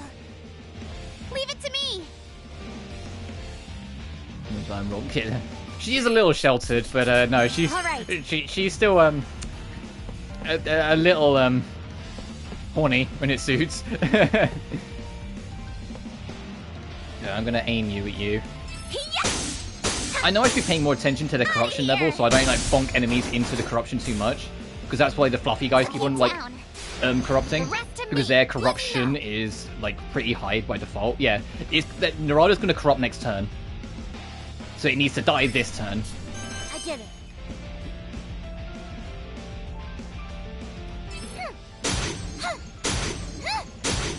Damn! We performed our duty. Well done. Oh, have I gotten stronger?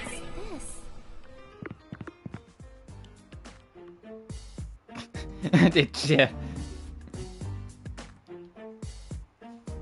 Yeah, it makes the areas more believable when they do things like that in games, though. Because let's be blunt, it doesn't matter how much you dance around it. There's always going to be horny characters, and so it's like, of course, especially if it's like a world that's supposed to have like a believable business and economy. Of course, there's going to be financially successful places based on exploiting your horniness, and so so I'm not too surprised that's in Trails.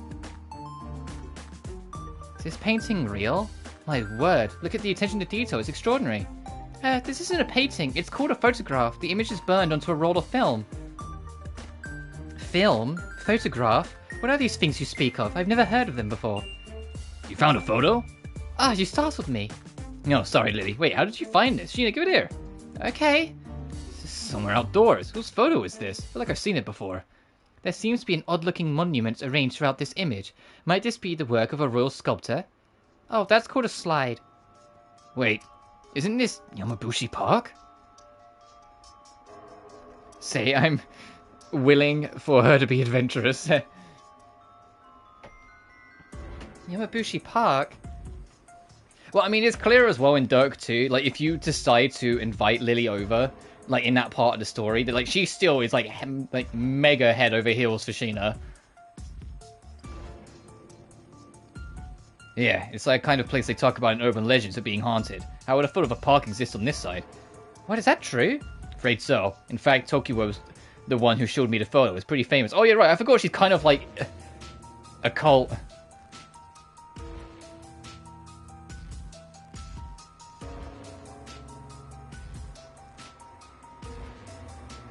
Agnes? Who are you talking about? Or is this what you sent me?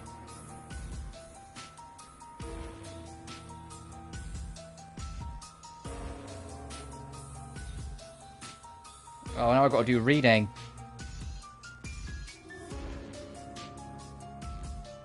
Oh, I see.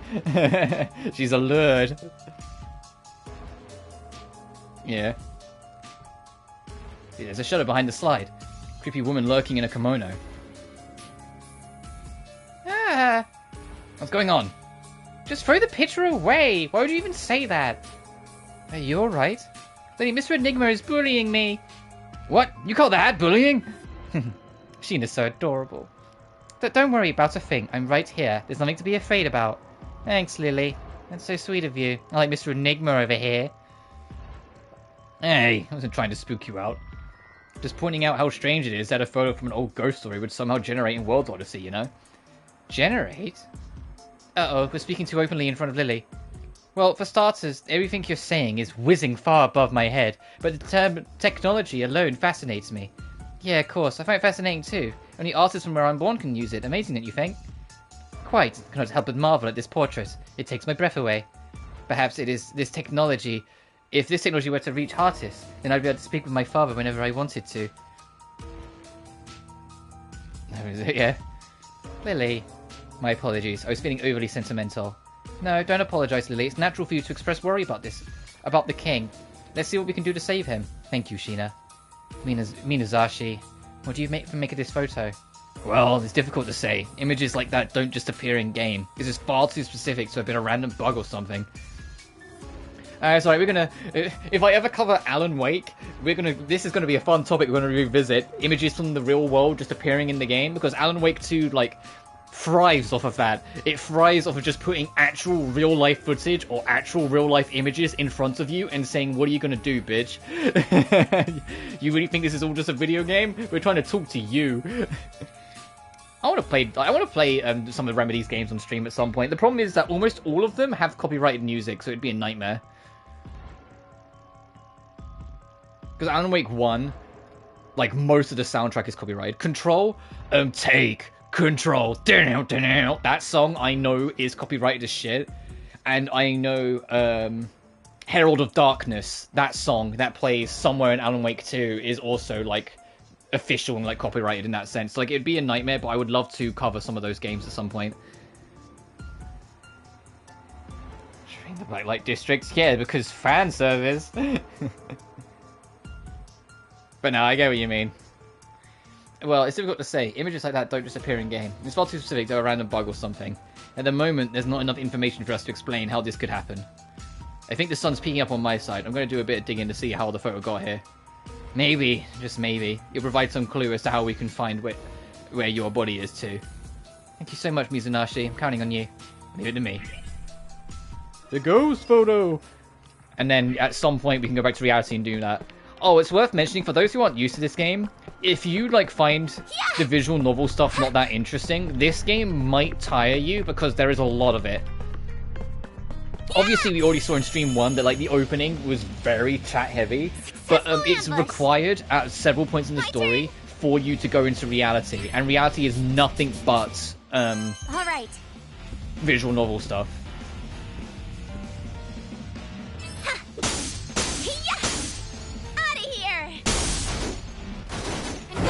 Has become more grungy. I didn't expect Zen to be grungy. I think I expected it to have more of an attitude. And it does a little bit, but it's kind of more just standard Hollow affair, but just with a new team, so there's a few writing quirks, and I don't think the story's as interesting as any of the other Hollow Hoyo versus work. I said Hollow. Like Hoyo versus stuff right now. Obviously I'm sure it will get there. Not too shabby out there.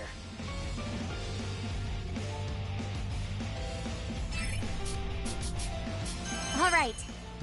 But the thing is, I kind of went into Zenless expecting it to have like a Jet Set Radio vibe. And it kind of does, just nowhere near as severe as I was kind of expecting it to be.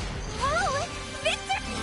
It has got some Jet Set Radio vibes in it, which is more of like a highly vibrant tech future instead of like a dark, grungy tech future.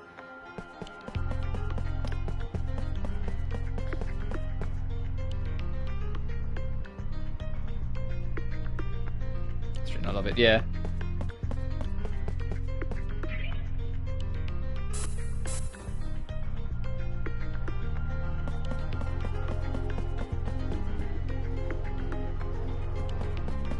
I think this is only just for secrets over here, right? I'm just kind of checking my corners.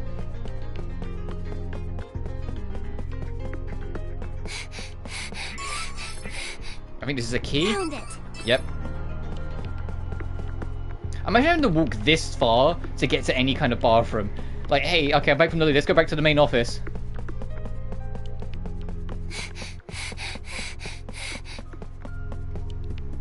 Like, you know what I mean? Like, you'd be able to... Like, that's a long-ass run just to get, like, a potty break. Just want to because I'm straight edge. Yeah, I don't drink either. But that's not because, like...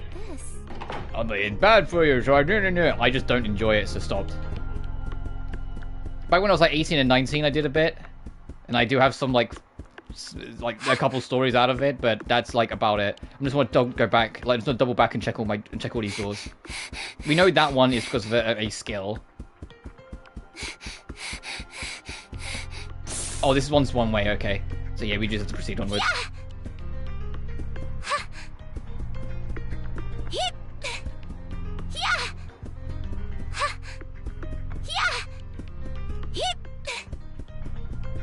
You know I'm having a jump so much because I'm tired of just saying all the time. Oh, excuse me, Jesus Christ. I shouldn't have done that. What's this? Oh, hey, time for the first death end that most people get. I think this is this room.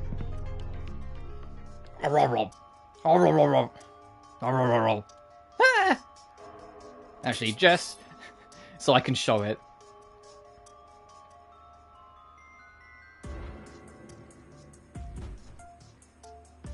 We've already skipped, I think, 2 of them.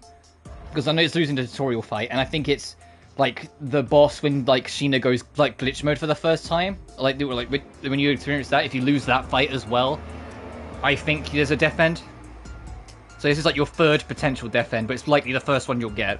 What's going on? I think they used to be members of the Palace Guard, but their attire is different now. Just a hunch, but I cannot say for certain. Why do they look like they're melting?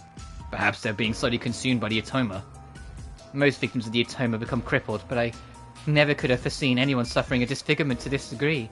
Why don't we try approaching them then? Sheena, would you mind checking if they're able to converse like normal NPCs? Sure. Excuse me?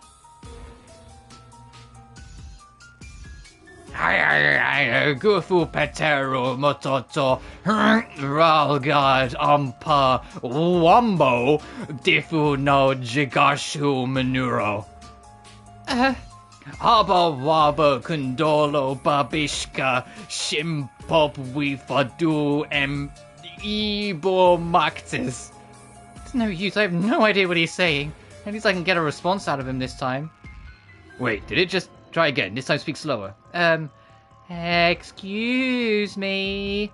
Could you, say that again? Gob gob. Gob gob.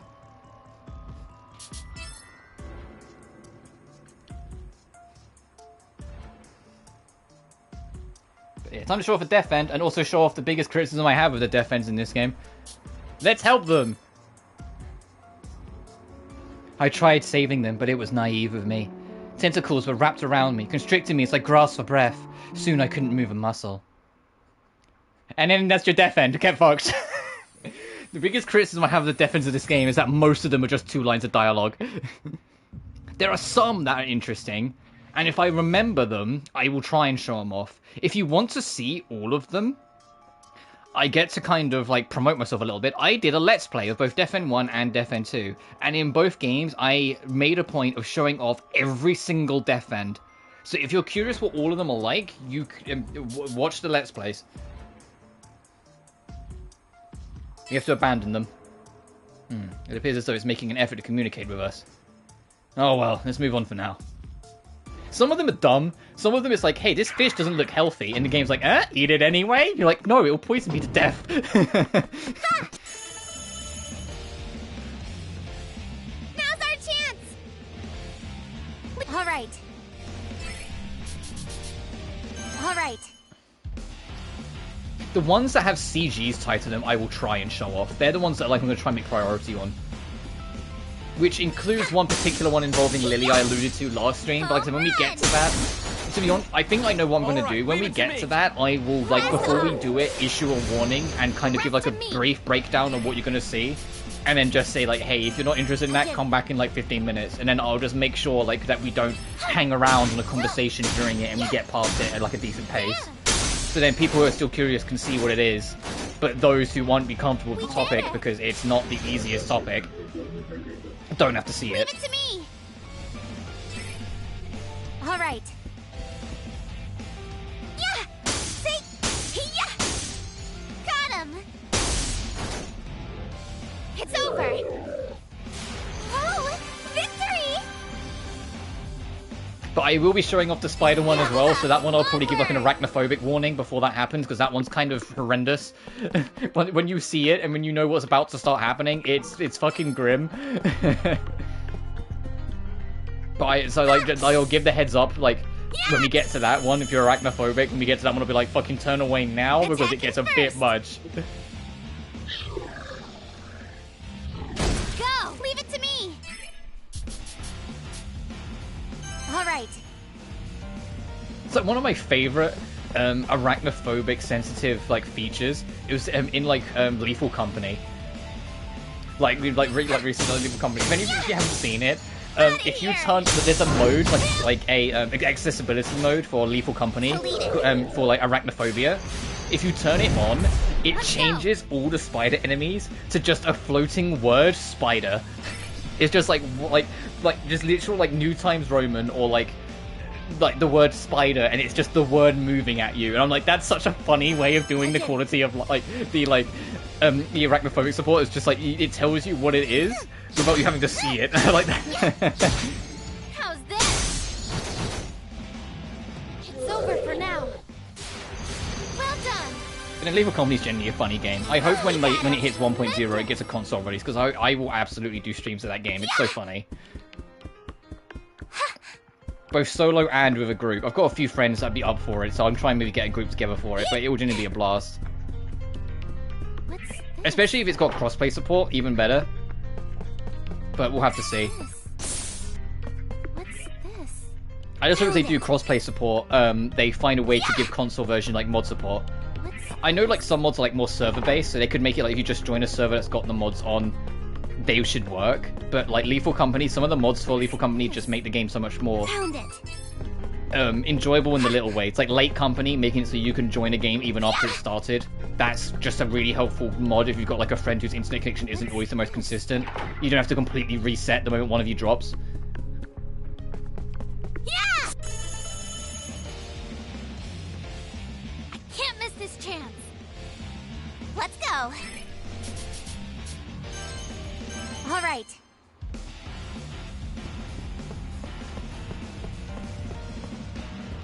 And yes, like if I had the option, for anyone who plays it, yes, I would put on the Yippee bug. It's basically mandatory that you have to put on Yippee. Out of here. Ready for battle. Deleted. Let's go. There's it, and for those who don't play it, I know I'm like speaking to like only like 2 people in the world. There's a creature, one of the creatures in the game called a loot bug, and the whole thing is that all it wants is your loot. If you don't like steal its loot or don't give it anything, it'll eventually aggro on you. If you drop literally anything, it will take it and run away happy, and then it will just leave you alone for the rest of the usually the rest of the match or like rest of the round. And so people install the mod where when it shows up, instead of making its like generic bug sounds, it will just go yippee because it's expecting gifts. And it's like, it's such a charming mod that everyone just kind of universally just installed. It's like everyone's like, yeah, no, this is this creature. This creature does go yippee every time it sees you because it's expecting gifts. So if I can help it, I will absolutely get that installed. I mean, who knows? Maybe by 1.0 it'll actually just be a default. What's the matter? I'm overcome with guilt. About what? Look at how much damage these bugs have done. Destruction waits for us around every corner. This isn't the kind of world I wanted to create. I want to fix this. I want to restore our original vision for the world's Odyssey. Yeah, me too. Before we can do that, though, we need to find a way to get you out of the game. Are you okay, Sheena? You look upset. Oh, yeah, I'm fine. Thank you for asking. It's so good to me, Lily. Of course. Eureka! That's what's going on, I'm sure of it. Huh? You've scared me. You shouldn't shout out of the blue, Mr. Enigma. What's going on? I was checking some of the program code, and I noticed that each time you defeat a martyr, the bugs are slowly being purged one by one. Just as I hypothesized, the so-called parasites that have been assuming control of the martyrs are the bugs we've been looking for. So we should continue letting our Atoma bugs eat them to bring things back to normal? There's light at the end of the tunnel, Mr. Enigma. Sheena, what do you mean by bugs? Oh, well, all of the broken, distorted locations we visit are the results of the bugs brought on upon the world of the Atoma Scourge. So the Atoma that we often speak about is actually just another form of bugs that have messed with the natural order of things here. I still don't follow what you're talking about. Is the Atoma not an expression of divine retribution? No. Mr. Enigma and I have been looking into things, and it seems like the mysterious events of the last year are the results of these bugs. So by getting rid of the parasites like we did earlier, it seems like the damaged, distorted landscapes are now repairing themselves. Our wish is that sometime soon, the bugs will disappear altogether. Oh, so if the bugs disappear, does that mean the curse of the Atoma will be lifted forever? Yes, yes, yes! Just because we get rid of the bugs, however, there's no guarantee that things won't return to how they used to be. Also, for the time being, we have insufficient data to claim that getting rid of the bugs will stop the Atoma. Sorry for the false hope. Don't be. Any possibility is more than enough. If there's even a sliver of hope of lifting the Atoma, then I'll do whatever it takes. I vow to you, and to the people of our world. Okay, then I vow to help you too, however possible. In any case, let's keep up the good work, everyone. Continue defeating the martyrs, and to feed our Atoma bugs whatever parasites we can find. With more data at our disposal, we can plan our next step. Okay. And hopefully there's a campsite soon, because I will make the campsite my quest turn-in spot, but also opportunity to turn in quests, and we'll do reality section as well, because we do need to do that before we can proceed the plot too much further. Here it is. How much? Right. All right, that should do it. A quest. Oh, that's an optional boss. We will fight it to get the Death End Recital. But the whole every 10 donjon you kill, you can take 100,000 eni. I won't be doing this, because these are both DLC quests. However, it is worth stating, and I can make a point of saying this now, if you're new to Death End, if you care about getting literally any ending beyond the bad ending, do every quest. I think it's 90% you have to do, it's like 90 or 95%, but you might as well just do them all. And they're not hard to do. Every time you get a quest, it's always a quest you can do in the area you are in. And the same goes for the harvesting quest. It's why we literally just did all of them now. I mean, if you get the DLC that gives you 99 of every item, the harvesting quests are non-issues because you'll be able to pass every single one of them. But you can always get the ingredients you need for a quest in the quest. Like in the chapter. Like all of Chapter 1's quests you can do in Chapter 1. It's the same for Death End 2, but Death End 2 doesn't tie it to endings. They instead tie it to extra dialogue when you're in the orphanage, because you spend a huge chunk in the game in the orphanage. Be careful out there. And in that game, I'll also show off how to do every quest, because there's one, it's very cheeky. You have to run past a plot situation to fight an optional enemy, and then go back on yourself to then turn it in. And I'm just like, that's a little cheeky and easy to miss. That ends up being missing dialogue, but it is what it is. But I'm going to save here. I'm going to check if there's any new dialogue in the camp, and then we're going to go to reality to get that done. Because there was a few times in my blind playthrough where I completely fucking forgot. Okay, there's something else to say. I completely fucking forgot about reality, and then was like, where am I supposed to go? Why can't I proceed through the story? And it's because they literally just put like block walls in front of you. You have to go to reality eventually. Anyway, let's go to the park. I just remembered that photo Sheena found inside of World's Odyssey. Tokiwa had mentioned something about how the park was a hotspot for bloggers to post about their scary experiences. And to be fair, Death End Request 2 directly inspired one of my books. Maybe I can pull up some information about it online. Because because you know, like for those who are newish to the channel, I try and write books. That's weird. And I've been writing since I was 11. I'm 25 now. The big book I've been working on is Demon of Xenelheim. But before Demon of Xenelheim, I wrote a whole trilogy that I ended up not publishing just because I wasn't happy with the first book in the trilogy, and I thought it was too significant to the others to avoid. But the third book, Blood Maiden, it was heavily inspired by Death and Request 2, in the sense that the main characters are from an orphanage. And a huge chunk of the story is spent in that orphanage, because I really liked that, having that concentrated environment and everyone having a purpose and place within it. Like, you know, one helps out with like the younger kids and the meals, the younger kids look for someone to play with. There's one that goes out into town and like always has something new to investigate. There's one that's always doing side jobs, things like that. I just thought that dynamic was fun to explore for like a more character-driven narrative. So in Blood Maiden, I did do that. I had it based in a good the first act of the story is in the orphanage, because you know, the rest of the story then takes over in the second and third. But being able to have Robin and Lily, they were the main two, be a part of this orphanage and be a part of that system, and you get to see how it expands and how it develops through them and how they respond to things, with Robin being more narrow-minded and Lily being more everything deserves kindness, one being a little bit more narrow, a bit more harsh, a bit more cold, and the other being super open, super loving of all things, super caring, and the two of them are stuck together like glue, but it's how the two of them deal with the orphanage and everything as it. It was really fun to write. It was some of the most fun I'd had writing anything to do with the Mary and Vincent trilogy, you know, before I went to Demon of Xenelheim. And I kind of are doing something kind of similar now with Demon of Xenelheim's sequel, Inheritance, but instead of being an orphanage, it's a family business. Or I say family business, it's a business that a group of friends have been working at together for years, and they kind of treat it as their family business. And so there's a constant dynamic of all their places within the workplace, and what they do and how they do it and how they bounce off each other. And the almost familial level relationship they have between all of them. Luckily, there was no one hovering around my home. The press doesn't even know where I live, yet. I kept myself discreet as I crept over towards Yamabushi Park.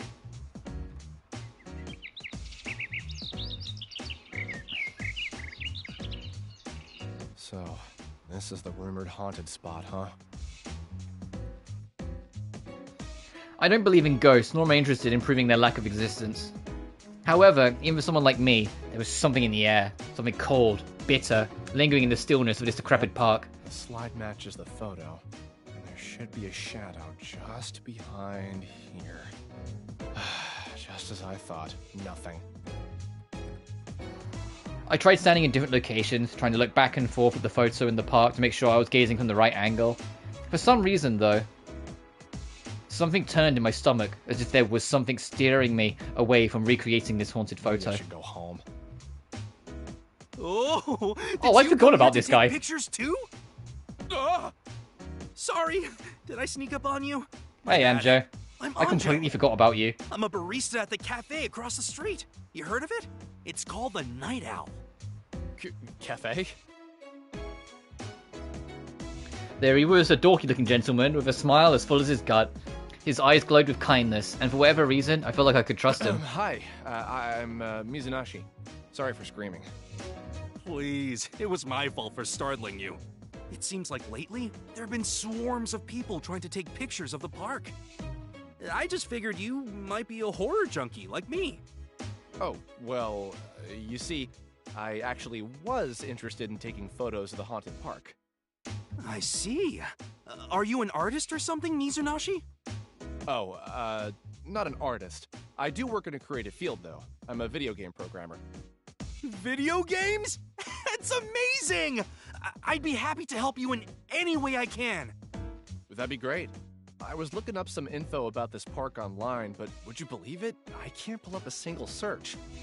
I swear I couldn't avoid reading posts online about this park at the beginning of the year, but now, poof, nothing. So you've noticed too. Huh? There's a global shift occurring, my friend. One that is being carefully orchestrated in our corner of the world. I'm gonna be real. If I was conversing with someone and they suddenly started shifting this hard into occult conspiracy theories, which is basically what it is for, like, Aratus perspective, I would look for any opportunity to get out of the conversation after that point. I'd be like, oh, okay, cool, you do you, dude, I'm going this way. But no, Hajime Anjo here. Also, his name is Hajime, there's another Danganronpa link. You know, talking about hope and despair last stream, and now fucking Hajime! Hajime! Anyway. Only the chosen few are granted the chance to witness it unfold. You're a lucky man, Mizunashi. The online occult communities have been buzzing about this phenomenon since forever. But all of a sudden, every article, blog post, or photograph related to it vanished. It sounds like a conspiracy theory, but it's true. According to some rumors floating around, all online search engines began censoring any results related to this unknown shift. Those words were later referred to as the truth fragments. Only those in possession of them know how the world really works. Supposedly, the human brain can't even process this information without entering catatonic shock. There's some fishy stuff going on. Honestly, we're probably better off not knowing what goes on behind the curtain of this world. No one person should be burdened with that. Consider that Yamabushi Park is one of the truth fragments in question. Now, my friend, you too know the truth. Your face is a little close to mine. Oh, pardon me. Listen here. Be careful not to stick your nose where it doesn't belong, okay? These truths are hidden, and people want to keep it that way. Okay. I'll be careful. This Andrew character was soft-spoken, but he was convincing nonetheless. His words were coaxing me, seeping into my brain with his sincerity. All of a sudden, it feels like something cold had touched my neck. I scared you pretty good back there, didn't I? I was just messing around. Sorry about that. I, myself, love a good conspiracy theory. Anything to get the old noggin working. How crazy would it be if ghosts really existed, right? You see, we horror junkies can't get enough of cryptids and conspiracies, especially when given the opportunity to give fresh faces like you a real good scaring. I'll pass on the scary stories for now. So, is there any chance you could tell me more about the slide? I'd hate to be the one who spoils the surprise for you, but I guess I owe you for pulling your chain earlier. Would you mind letting me borrow your phone? Sure. He took my phone from my hand, walked in front of the swing set, and put the camera into position. What do you make of this? Hey, that's it. That's the angle. It looks just like the photos I've seen of this place. Cool, right? Then you just push the shutter button and... ta-da! One haunted photo coming up. I don't believe it. I could have sworn that really was someone's shadow underneath the slide. Right? You see, the trick is... This time I walked straight toward the slide. Andrew walked along a similar path, but instead of stopping where I had, he stopped in front of the grassy area. Boom, right there! Getting this small rock in the shot. From this angle, it looks like any old park. But if you lean this way and get the lighting just right, then ta-da! Doesn't it look like someone's standing right behind the slide? Are you for real? Wow, that's exactly it.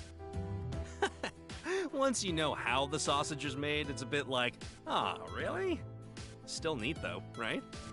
The only thing mysterious about this is the question of when this rock was placed here. I don't think this park originally had it. I don't know if it was unlawfully dumped or if someone put it here after the fact. Maybe, though, a UFO dropped it off here. If you ever want the scoop on more stories like these, go ahead and pay me a visit at the cafe. Have a nice day!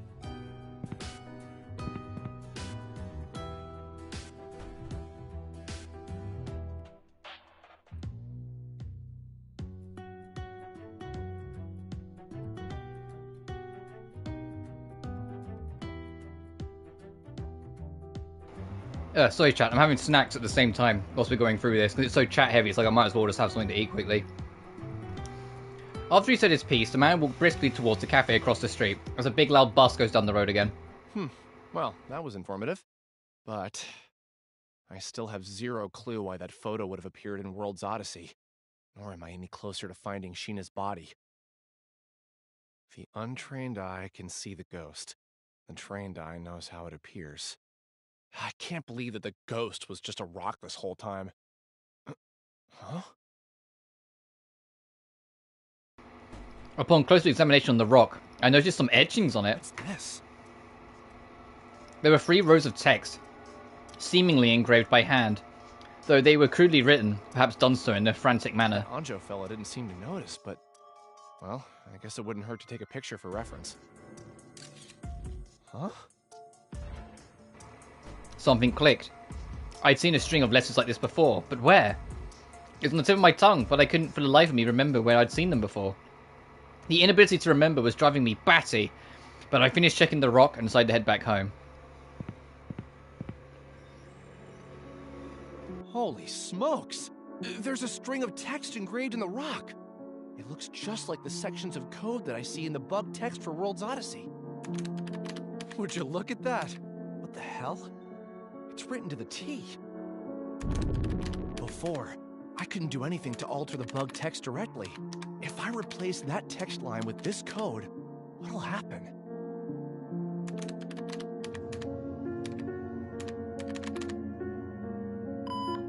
What the? It disappeared! It can't be. The entire bug text just corrected itself. Slightly changing the subject, but this track that's playing in the background, I can't be the only one that feels like this track wouldn't be too out of place in Binding of Isaac. This sounds like a quiet side room in Binding of Isaac that you've just stumbled into that you shouldn't be in. But that also might just be because both soundtracks know when to kind of make it have a little bit more of an uneasy vibe to it. Like a real dissonance effect whilst also not really doing too much with it. As in like not having to overcook it to make it work the way they want it to. Yes, that's right. Mizunaki, can you hear me? Are you okay? Huh? Oh, yeah. Sorry, I was distracted. Oh, Sheena, I just had a massive breakthrough. I was able to debug a line of code that I thought wasn't fixable before. Really? This should come in handy for you later. Mizunaki. Thank you.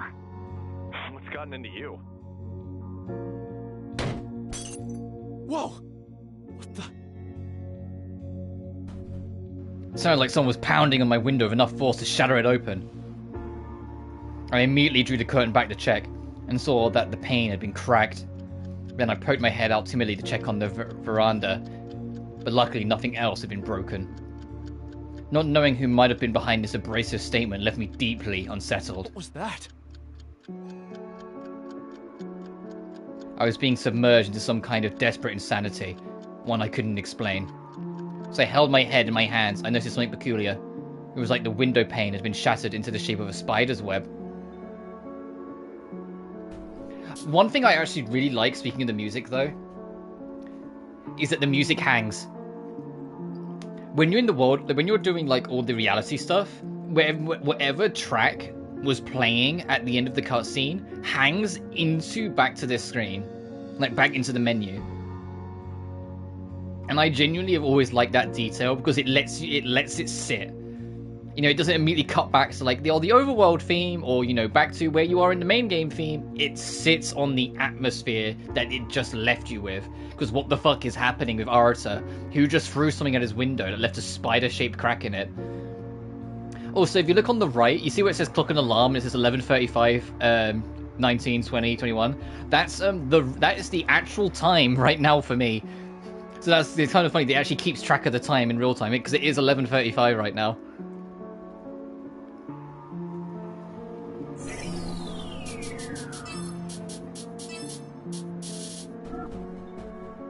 And it's only when you go back to like actual game, the music then shifts back, sort of thing. I like that detail, and I hope they keep it with Code Z and Free, because I imagine Code Z, even though it's a spin-off, is still going to have a lot of visual novel-esque moments. Yeah, that when those cutscenes ends, I hope the music still hangs, because it does a good job at just kind of leaving you with your thoughts for a minute and make you go, oh shit, you know?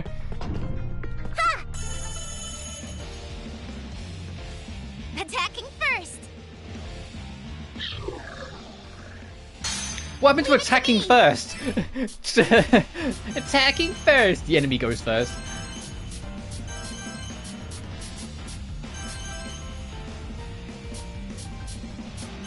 All right.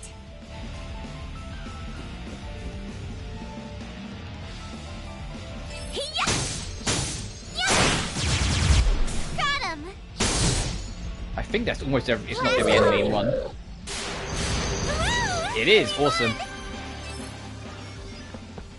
What's this? This looks like a diary, but the binding is unlike anything I've seen. 3 years, 2017 to 2019. Oh, isn't it wild how this game's based like so far? I say so far, but like based in the past. Huh?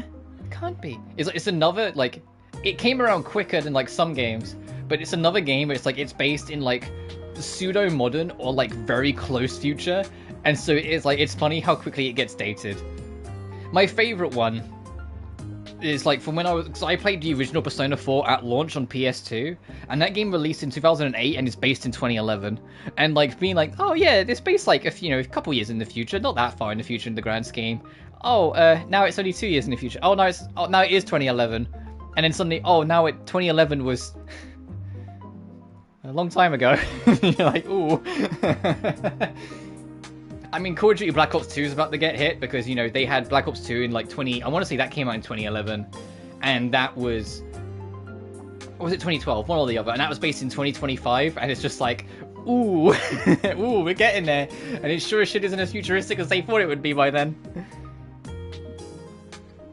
But how did this get here? Is something wrong? Take a look at the cover. Diary 2017. Wait a second. It says Anno Domini, right? Yeah. Lily, what is the current year? The year is 206, Heartless Era AD. What's going on? If there's something peculiar about the diary, would you mind filling me in as well? Well, this diary is something that should never have been here in the first place. Wait, Chino, I don't know if it's a good idea that we tell her about the real world. She may be an NPC, but there's no telling what her AI could do under the influence of the Alice engine. It's too risky. Worst case scenario, disrupting her sequence could allow us to clear the game, but it might not trigger the ending engage. Okay, I guess I'll try to think of something. Well, Lily, in the same way that the photo we saw earlier was something that could only be found where I was born, this diary is too. I see it. Wherever you are from, it sounds like an advanced civilization. Yeah, but normally my people are very secretive, so it's rare that we'd find technological artifacts outside of our borders. Which is why I was bewildered to find this diary left on the floor like this. Anyway, we'll have to drop the subject for now. Our priority is reaching the king, so let's go. And that's... Hey, did you like the stuff we just did in reality? No? Well, tough. We're going back. Oh, no, not yet. We got to do it later then. Okay, fine. You get away with it for now.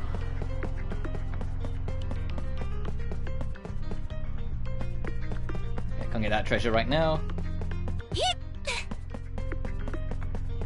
I want to say this door's one way. Here it is. That's... Because there's some of this area we're not going to be able to explore all of because we come back. Yeah! Cool, good miss. We need to prepare for battle. My turn. All right. Okay, so how's it when we get advantage? When we got advantage, the enemy went first, and now the enemy got advantage and we went first. Game. All right. Now, I'm going to try and launch you at the fluffies. Hey!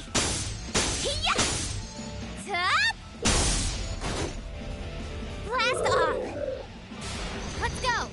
Let me know! What are your corruptions? 99? Oh boy. 99, oh boy.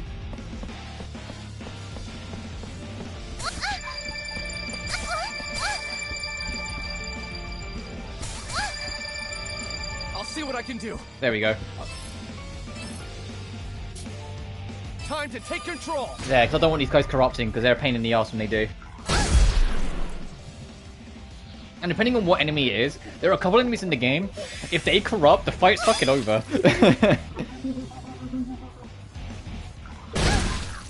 Not it to me! Because they're already kind of dangerous, as you saw there.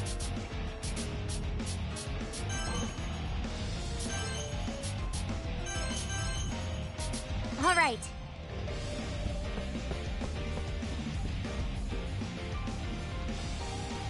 Is Message only self-heal? And it's only self-heal, All right. Heal. But I'll still try and unlock a better heal, because I think she can learn group healing. Huh? Could it be? Thank you. Yeah, there's group healing. Here. Took you down. We won't go easy on you.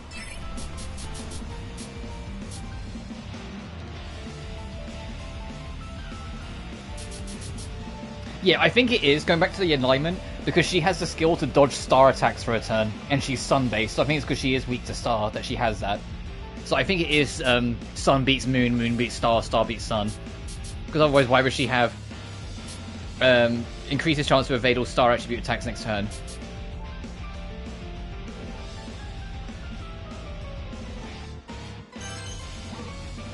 Oh god, it costs so much. I did it.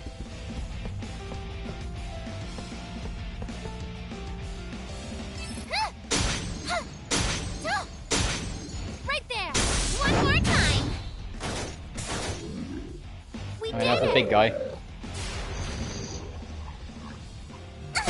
Ow. Not too shabby out there.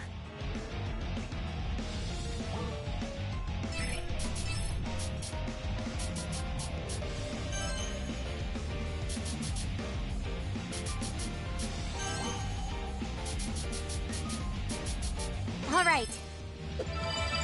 See? Out of here. Let's go. I did it. Run you over here so we can aim you at Sheena. I love the knockback and almost like pinball mechanic you can do with all the enemies when knocking them around here, there, and everywhere. Ow. Not too shabby out there. Especially when you have like a full squad together and you can like make a triangle around them to completely lock them in. All right.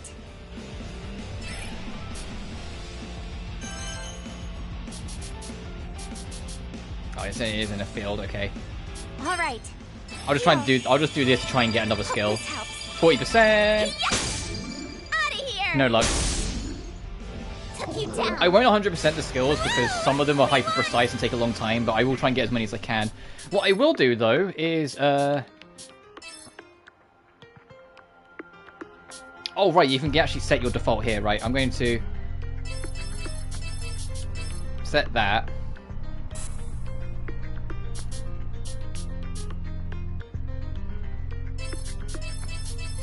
So yeah, everyone's all set. Oh, it even says there because it's effective against.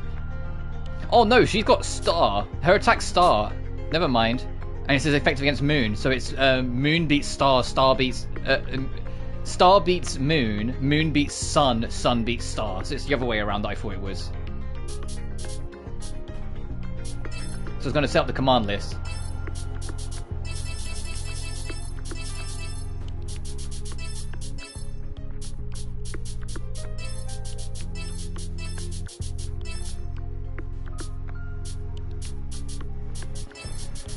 So I always like to have healing first, attack second, buffs last.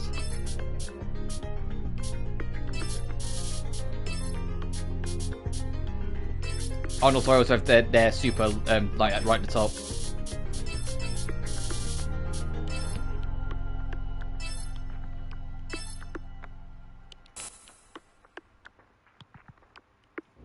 Gosh, you have like nothing. Oh, whoops.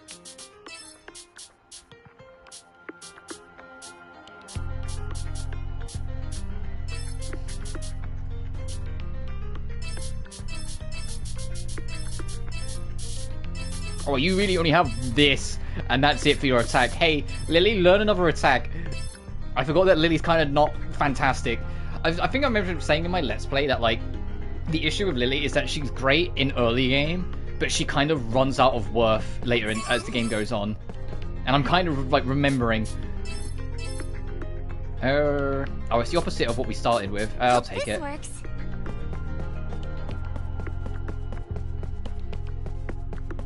And this is back around to the entrance. What's this? Oh, 7,000 any, nice.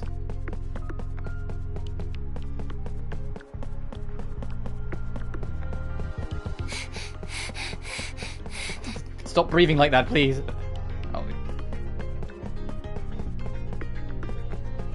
Oh, whoops. I was just saying this. I thought I recognized this corridor. I've gone the wrong way. Okay, so this is back outside, but on the upper floor.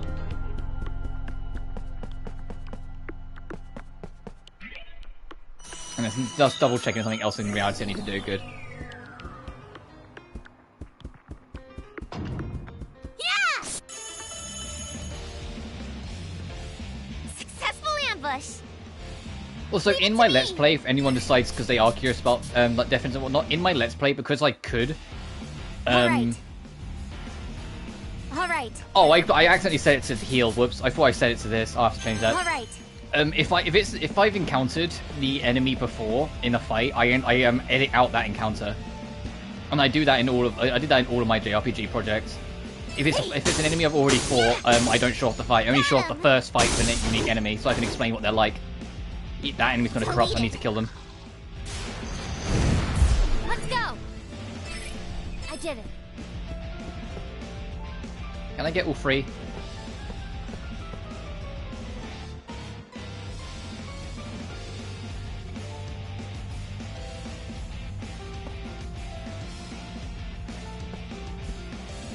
I did it.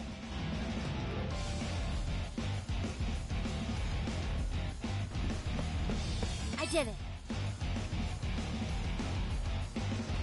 No, I think I have to just accept this. Yeah.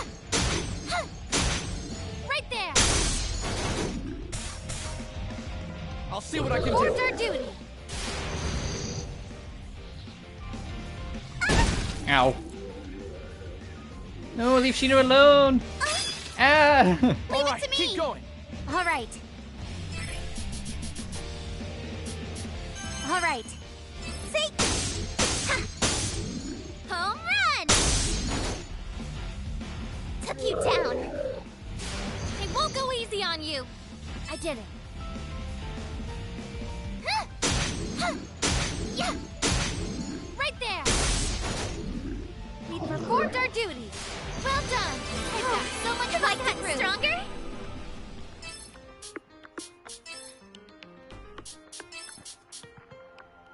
Yeah, this is what I meant to do. I got muddled for a second. There we go. What's this? It will just speed up encounters. Oh. Steal your nerves. Let's go. All right. See? Yeah. Home run! Also, you do get full heals for leveling up. Took you down. So you can usually be okay going decent stretches without having to go back and heal. If you're just fighting everything as you go, because you'll keep leveling up. Right, what's the percentage chance of getting this bloody skill? I did it. 22? Okay, 1 in 5. How many times have we tried this and then not getting it? How's this? And we still didn't get it? Come on. It's over for now. I don't feel too hot. Ow! Oh, she's stunned. Fuck. Oh, hey, Lily's corrupted. Uh-oh.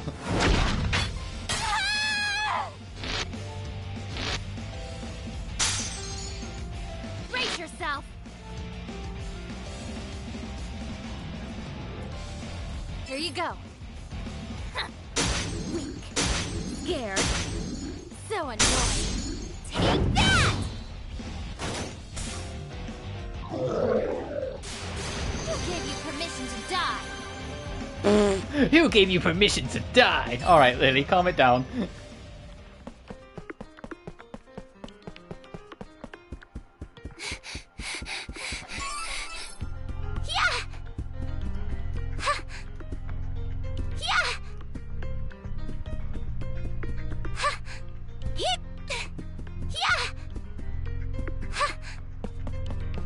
What's this? What's this?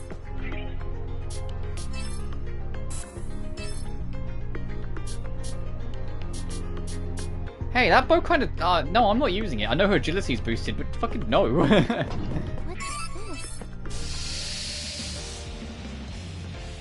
Alright, let's go! Slowly coming back to me playing this, like over this stream. Like it's as I'm going through, I'm like, oh yeah, right, you can do this, and you can start like the the auto skill, so I don't have to keep on going through it. Like there's bits and pieces that are slowly starting to creep back in. Hey! Yeah! Out of here! 1, 2! Hit the wall, damn it! Took you down. In Dirk 2 he would have hit the wall. In Dirk 2, the enemy's super fucking springboard, and I love it. Once you, like, if they hit anything once they're knocked back, they just go flying. I live for it.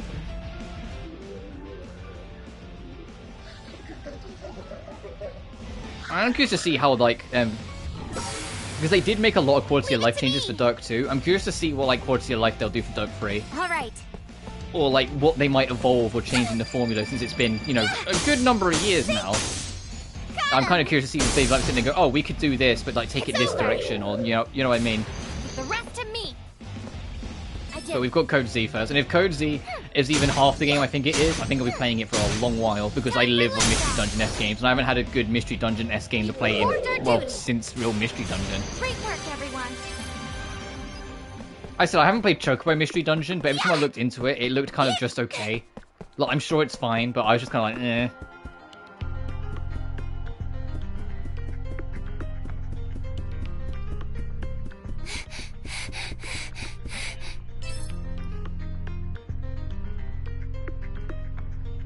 Oh, there's one of the more graphic death ends coming up. If this is what I think it is, so brace yourself, people.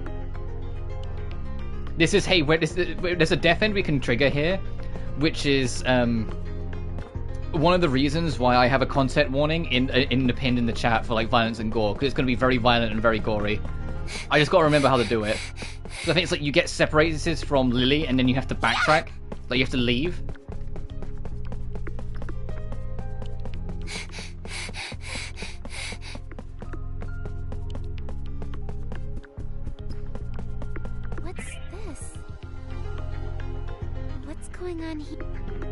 If I miss it, I can show it at the end of the stream. This is where this is where the king is. Let's go inside. Ah! What is this? There are faint blue letters spelled out. Is it some kind of force field? Mr. Enigma? Those letters. We can't proceed through here. There must be some kind of bug. I don't recall generating a player wall beyond this point. He said bug again.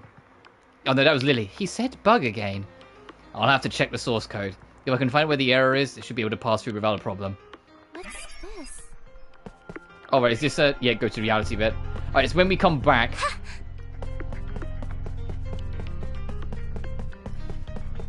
Because I've got 100% file, I can load up all of the screens.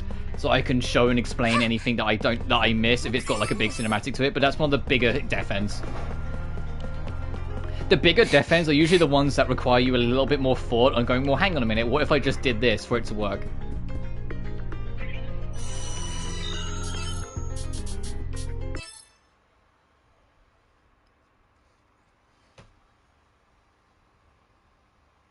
Hello? Game?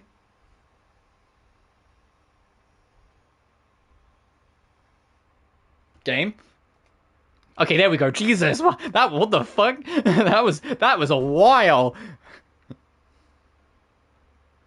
Oh, I fell asleep again. Good thing I set an alarm. I wonder if she's doing all right. Why don't I check in? Sheena, I've got some news for you. Mizunaishi! I've been doing some more digging about whether or not it would be more efficient for us to find your body, or if we have to proceed with the ending engage. I have faith in you, Mizunaishi. Sure thing. So, how are you holding up? Everything's good on my end. My skirt feels a bit loose, but that's about it. Sheena was on screen and she grabbed the edge of her skirt and began swaying. You know, what is it? Why don't you show me something? What? You discovered something out of place in the game, didn't you? That diary from 2017? I want to take a look inside of it. Same goes for the haunted photo of the park. I've been trying to put two and two together, but some eerie stuff is happening on this side. I thought I'd look into the diary as well, but hey, are you listening? Mizunaishi, would you mind not trying to give me a heart attack over here? Yeah, but she starts, oh, my skirt's a bit loose. Hey, why don't you show me something? How else was that going to come across? Mizunagi, Arda, come on. What? What's gotten you so upset? Yeah, see my diary, right? Well, then go ahead. For some reason, a gentle blush appeared on Sheena's cheeks when she pouted as she held the diary open for me. Thanks, I'll hang up for now. Just keep the good work in there. Got it. I wonder why she felt so pouty. Oh, well.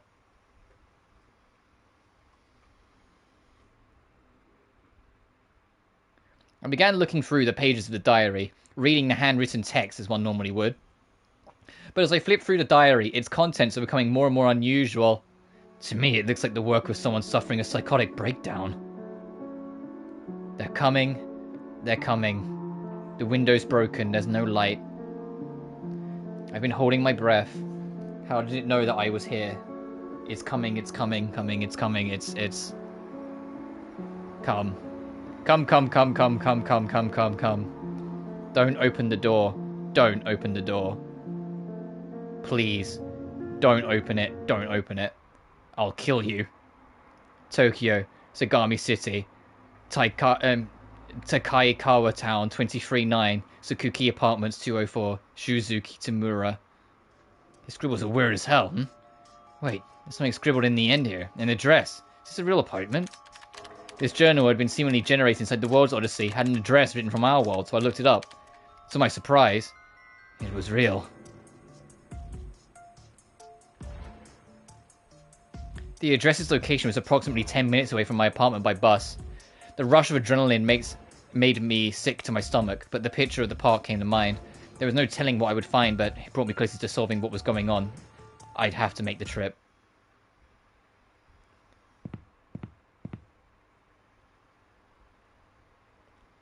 This is the building, Sakaki Apartments. From the outside, it looked no younger than 60 years old, and I was afraid that it would collapse before I could take a look around. Room 204, right? It didn't seem like anyone still lived here, but it wouldn't hurt to knock. Behind the front gate was a small courtyard leading to the apartment's main entrance. The door was decorated with 6 heavy glass window panes and an old wooden handle in the center of it. I tried grabbing the handle. No, it won't open. Locked from the outside. I guess no one's home. Can I help you, young man? Oh, sorry. Do you live here? Yes, I'm the landlord here. Or used to be. I plan on demolishing the building sometime soon, since no one lives in these apartments anymore. I see. Well, I dropped by today because I was hoping to scout out the building. Oh, you too? Are you a manga artist or a reporter or something? I don't want to be rude, but I guess it is what it is. Lately, we've had a lot of visitors looking to document other people's misfortunes. But since I plan on demolishing it anyway, it probably doesn't matter. Misfortunes? Did something happen here? Oh, I thought you came because you knew. Knew what? Oh, my apologies. Sorry about that. No, I don't mind. Sadly, the other day, there was a murder. A murder? Yeah, once the body was discovered, the police force-taped everything off, and then came the flood of reporters. It was all over the news. Worst of all, this wasn't the killer's only stop. It sounds like there were other victims in some of the nearby apartments. A breaking and entering situation. Guy was a serial killer. However, since this place was pretty run down and people were moving out left and right anyway, the victim was one of the last tenants here. It was the straw that broke the camel's back for my building. No one's going to move in here. Word got around pretty quick, you know. With that said, I've decided to sell the land. If you want to snoop around, then you've got 10 minutes. If it's too dark, feel free to switch any of the lights on. Thank you. You're very kind. No problem at all. The building's getting torn down next month anyway. Years of memories gone in the flash. I've got to hit the bank, so I'll be on my way. Feel free to check the place out. Oh, and one last thing. When you're done, do me a favor and lock the doors. You don't have to wait for me to return. Oh, sure thing. Thanks again. The landlord curled her lips into a weak smile and left without another word. I'd assumed that the previous tenant's belongings had been cleaned from the room, so that there was no threats of theft or whatnot. I managed to pry the poorly designed door open and walk into a stale, musty hallway.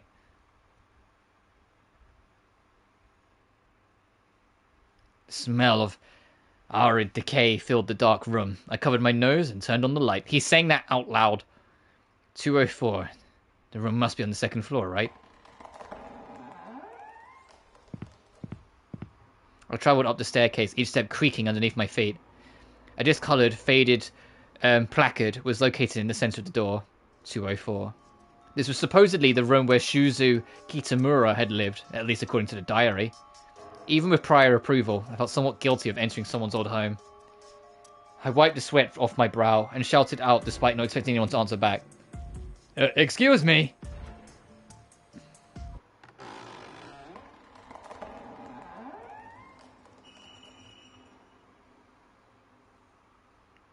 Paper blinds were taped over the windows, leaving the room dim and vacant.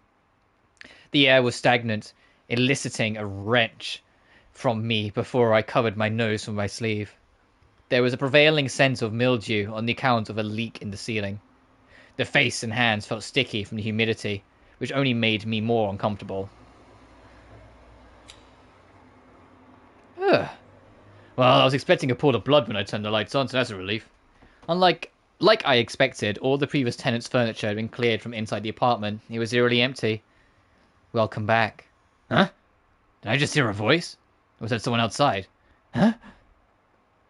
A sudden chill cooled down my spine. I thought for a second I picked up on a brief whiff of blood inside of this stale, lukewarm room. Got the creeps, I need to take a photo and hightail it out of here.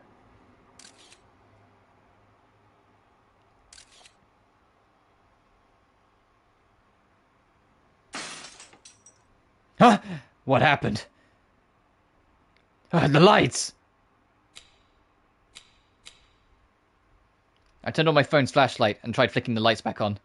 However, no matter how many times I jolted the switch, the light wouldn't turn back on. The light went out? It was not just a second ago. Wait a sec, is it? Despite my panic, someone managed to pull up the screenshot I'd taken on my diary to double check what was written. They're coming. They're coming. The window's broken. There's no light. I've been holding my breath. How did it know I was here? It's coming. It's coming. Coming. It's coming. It's... Someone is walking down the hallway. If the owner of this diary, Kitamura, was murdered after writing this... Oh, I can't remember which one's the death end. I'm going to save in case I get it wrong, but I can't remember which one's the death end, where you get basically absorbed into the darkness.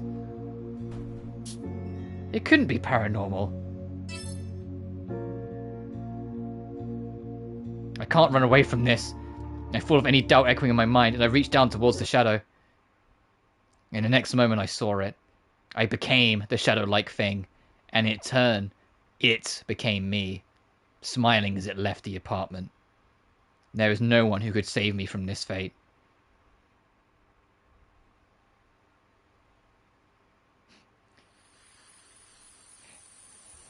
That one, to be fair, that one's a smidge more ominous. That one's more like, hey, a fucking demonic ghost just took him over.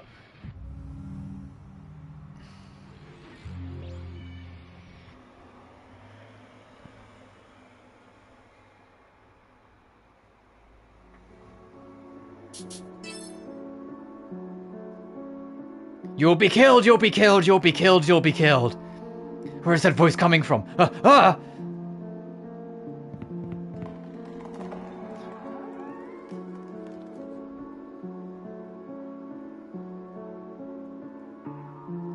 heard it, I know I did. I heard a voice in there.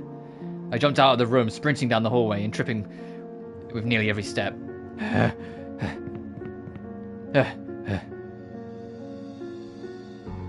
Shit, this is no good. Oh, done so soon? Excuse me. Without a doubt in my mind, I saw it. When I jumped out of the room, I saw it lurking in the corner. A human-shaped shadow, like a black mist, hunched over, glaring back at me.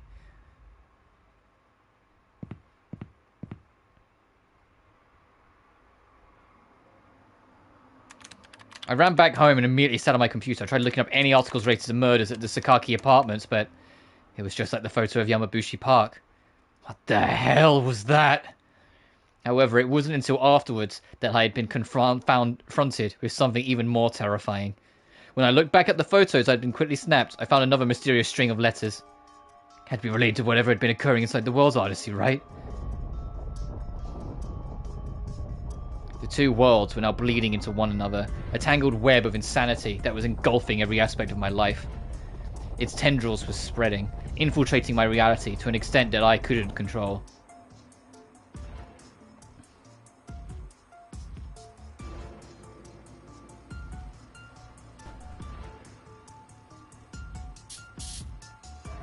Also, look at the objective. It's going off the box. There's a bug preventing us from entering. Let's have Aruto investigate.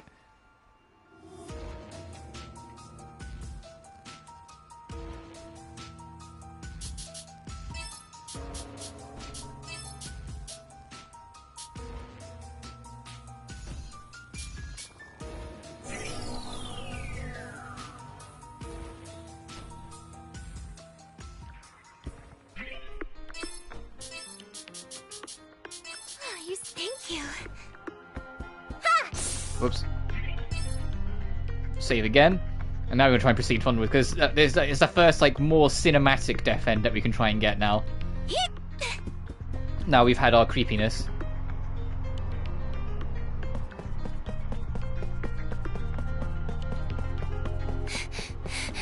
But essentially, there's going to be a point where Lily sprints ahead, and we need to turn back on her for the death end. We have to turn around. I can see. Gods, no, that's not it. I might as well ask my sheep to do it for me. But not a single one will march onto the Ark. Father? It seems like the king is still struggling with his sanity. Father. Oh no, Lily, wait. Now, if you take a single step forward, you'll proceed as normal, but you might be like, huh, that's suspicious. What if I leave? Leave. And then you can see one of the more grim death ends in the game.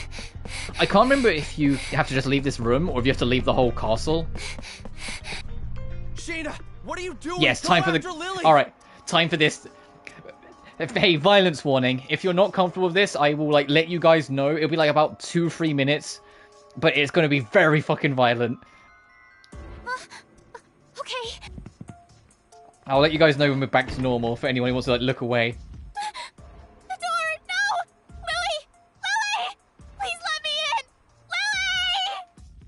Lily! Seriously? Begone, foul devil! Child of sin and discord! I shall banish you to the depths of hell and strike you down with my iron hammer! Repent for your sins against the divine! I shall pray for your soul! Soldiers, show this sinner no mercy!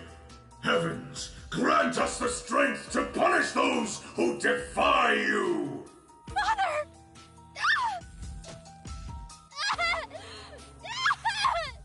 Submit to the Lord's will!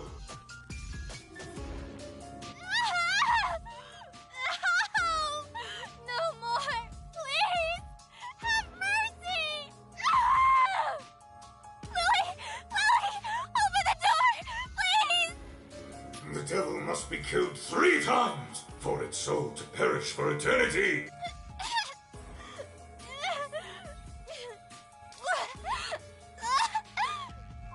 The reason we can't see anything now is because Sheena's locked on the other side of the door. Don't worry, when the door opens... Of course, the suicide sound playing too, yeah. The door's opening! Alright, here it comes.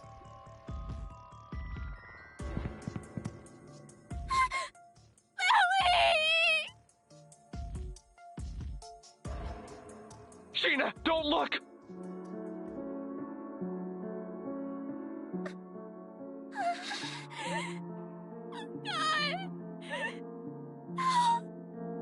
Submit to the Lord's will!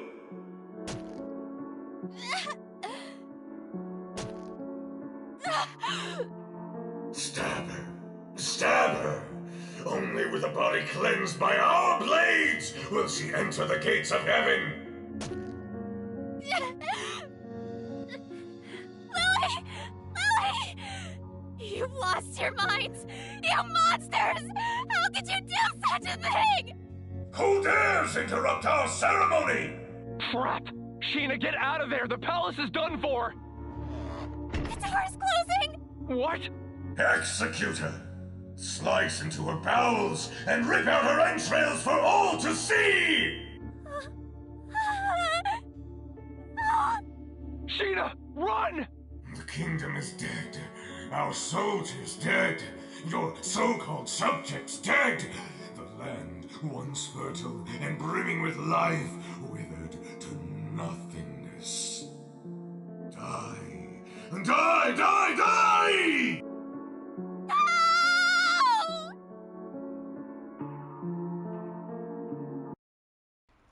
Hey, there's your death end. Okay, you can come back now. Anyone who was, like, not good with it, you can come back. You're good.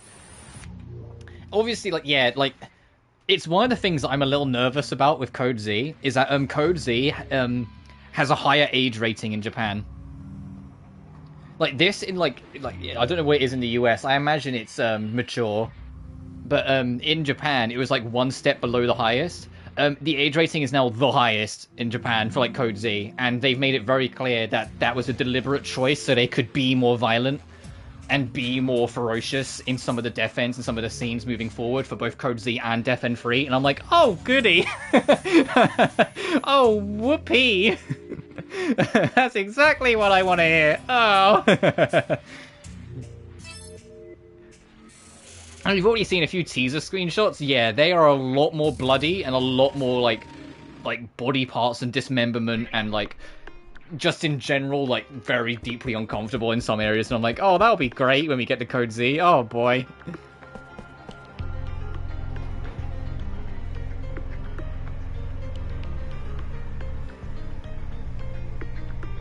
The dog in the death end. Well, yeah, it was actually, you know, religious references. She was actually nailed to a fucking cross. Which also, yeah, for those who didn't watch, that's basically what happened. Lily got nailed to a cross. What's this? Alright, we can skip this cutscene because we've already done it. Oh, so I think it's that button, yep. Lily, no! Watch out! I had a vision of this going really bad. Father, it's me, Lily. I'm so sorry if this comes as a shock. I became so consumed with worry about you that I had to escape prison. You expected it to be more gory and more punishing after how they worded it. I need no punishment for breaking the law. Before that, though, I just wanted to see you for myself, Father. Lily, are you alive? Yes, I'm safe and sound, Father. Hope is falling in short supply, Father. Your people, our people, need you to rouse them. They depend upon you. What was how are you alive? Huh? The kingdom is dead. Our soldiers dead. Your so-called subjects dead. The land, once fertile and brimming with life, withered to nothingness. You are the one who murdered my wife. Off with your head! Huh? Is that the king? Oh, that's what you got out of it? Oh, Jesus. I mean, yeah, okay, fair enough, I suppose. I didn't get that out of it, personally, but that's just me. I just took it as extreme violence, as like being tortured. We were too late. The king's mind has deteriorated beyond recognition. There's one later on that absolutely implicates that, but we'll get to that one. Oh gosh, we'll get to that one.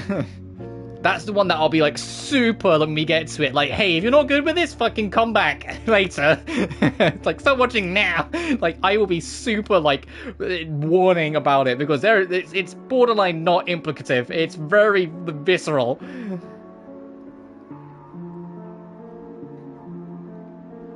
No, that can't be, Father. Yeah. I'm not doing all these screams. I value my throat at least a little bit. No. Nauseous. Oh, sorry, dude.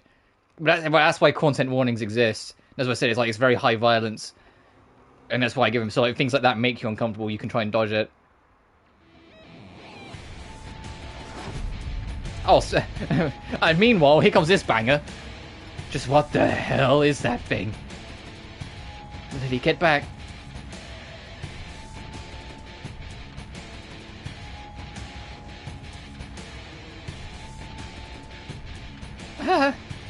Lily, snap out of it. What am I to do? Oh, I remember. This track's like oppressive as shit. Like you have like a high-pitched voice laughing at you. You have like this siren effect that's going on right now. There's a dissonance piano in the background that's just starting to creep in now. Like this track is oppressive dissonance. This, where it's like the high voice almost laughing at you. It's trying to eat the king. Father, no! Let me go, Sheena. Father, Father! You can't get too close to him. I know it's hard, but the king is no longer... Lily. Listen, go, Is that you, my child?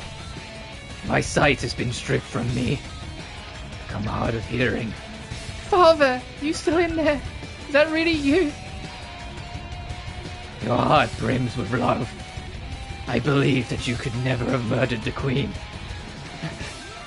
I always knew.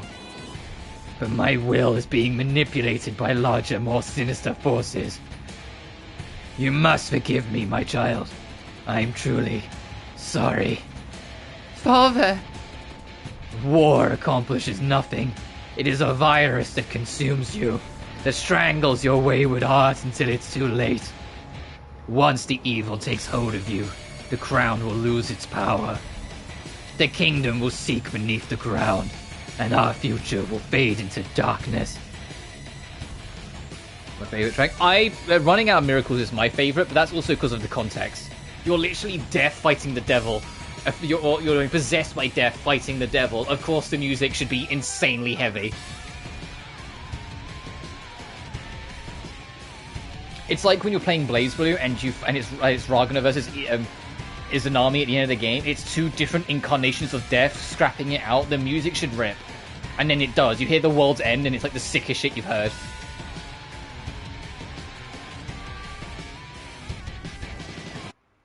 Lily. Oh, there goes the music. Gazing upon your gentle face makes my heart swell for the last time. I have wanted to apologize for so long.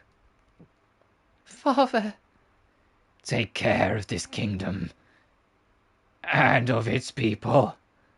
Lead them into a better tomorrow. Do not make the same mistakes as me. My beloved daughter.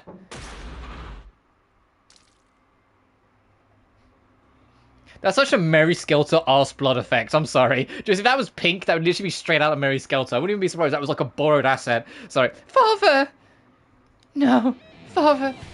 Father! And then the music comes back, so we've got a boss fight.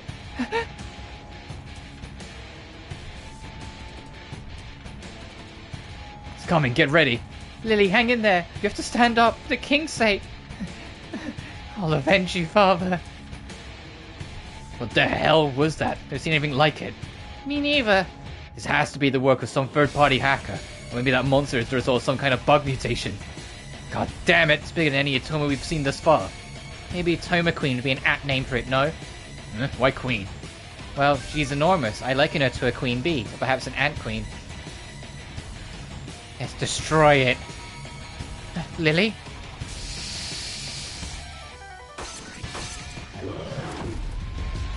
Talk about intimidating. My turn. Identify. Oh, is this the first? Points. Yeah, no. These are the only bugs you're worried about, the blue ones. All the rest you're kind of avoiding. So we don't get like the super good bugs for a while yet. Because there's like usually, like, eventually there's like a pale, like clear one that's like really good to go for. But no, the damage bugs we're going to be ignoring. It's the decadence bugs that we can need. But let's make our start. Oh, what element are you? You are sun. So we learned it's actually the other way around. So moon is good against you. So Lily is actually going to do more damage, which makes sense considering the plot implications. All right.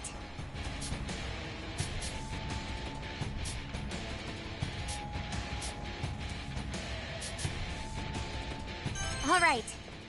I'm going to buff attack and like sit behind it. Use this, powering up. Hey. Home run. I'm going in. Let's go. I did it. Hey, it would be nice if I learned a new skill, fucking please. I'm trying to bonk you against the wall. I'll get you. Oh, never mind, it's prepared for that. It's prepared to counter its weakness. Of course it is. Fuck me. Ow, Lily. Lily, are you okay? Fuck. It's my turn.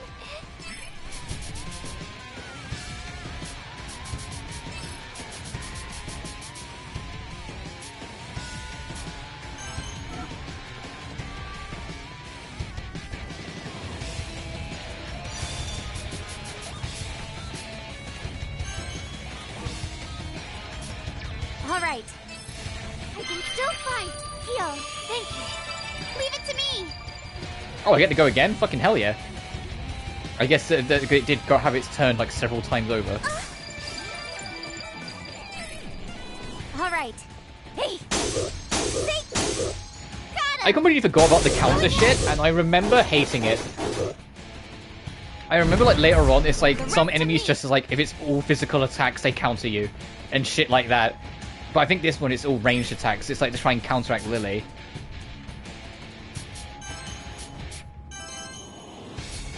I did it. It's going to be okay. Thanks.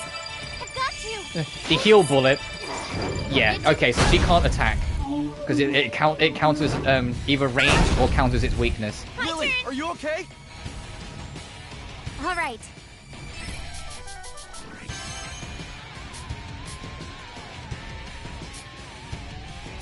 Oh, I do have a resurrect spell. For some reason I just missed it. Alright. Heal. Thank you. Bounce back. Hey, wouldn't it be great if we unlock a new heal skill now? I can win this. Fuck. It won't go easy on you. I need to back way the fuck up. Because there's really not much she can do right now. I did it. Will you counter basic attacks? You fucking will? What? Bruh. I don't feel too hot. Alright, so she's not attacking. Lily's not attacking anymore. She's had her fun. Alright.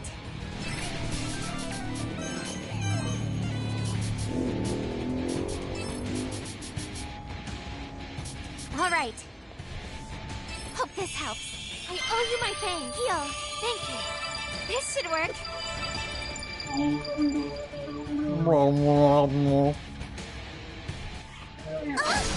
God, because she's weak. She's taking such a fucking pounding. Hey Lily, let's back you up.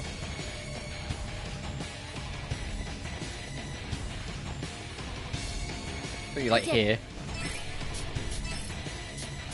Oh, I remember. I can't. I don't think it's here. I think it's in the pain area. But there's a boss that like counters item usage, and that was a bastard. That was like a why are you like this? Why would you do that? Wasn't Rapuka involved in this fight? Because I'm not using DLC characters, because Rapuka makes every fight in this game a joke. I said right at the start that I wouldn't use her.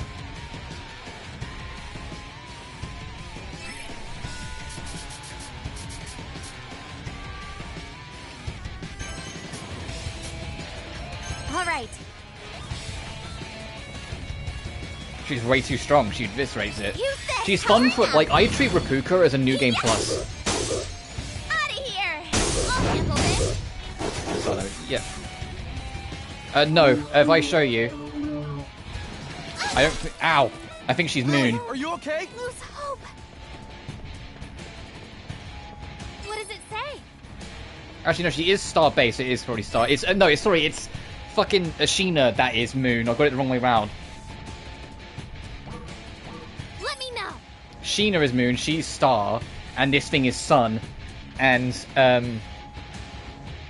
it's Moon beats Sun, so it's because it's she's on the disadvantage. So it's actually that's weird considering that she's the one trying to survive this fight.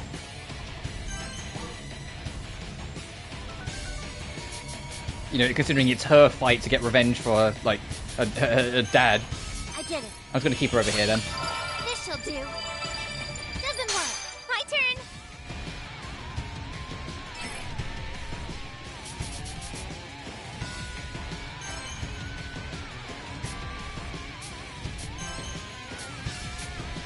All right. So yeah, that does make sense.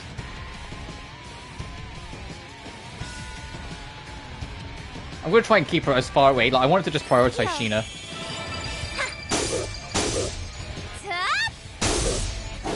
But it's last third or so. Characters according to their type. Yeah. Ow. Let's go. And so of course, yeah, she's weak to. Lily's weak to it, which is why she takes so much damage from the attacks. It's better to keep her this far away. Whilst Sheena is resistant, so it's the other way around.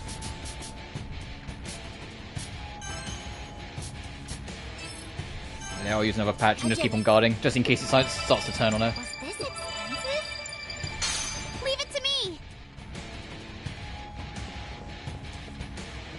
Oh, you're in the way of that one. I wanted to try and pick it up. If I remember rightly, none of these like give much corruption.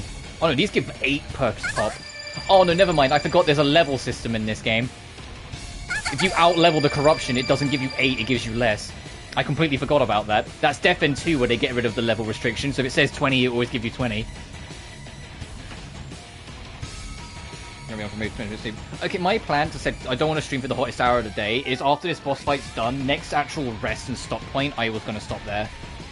So that's fine. So we weren't going to be streaming for that much longer anyway. I'm going to pop the group heals, even though there's no group here, just because I want to try and get the extra skill. And then I'll whack it again. Bounce back. Hope this helps. Oh, if I whack it straight through these corruptions, Hey, there we go. Powering up. Home run. I'm going to go for a genre. Yeah, I'm going to go for the Battlejack genre shift next time. So Lily can do literally anything. That's resisted and blocking, by the way. Ow! That's blocking it. Not resisted, you know what I meant.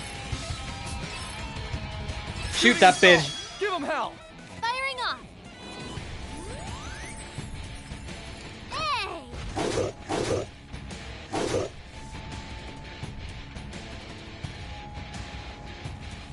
Hey.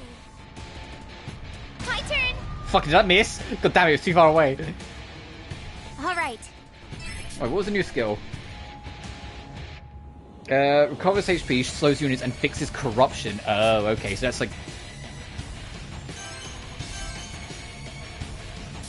Okay, no, I'll leave that for now. Alright. Oh no, the boss is going next. Hang on. Scanning. Let's be smart about this. Alright. Alright. Alright. Oh. Alright. Oh no, no mix-ups yet. Alright. I know there's a point where you have to start mixing them up to get new skills. But not quite yet.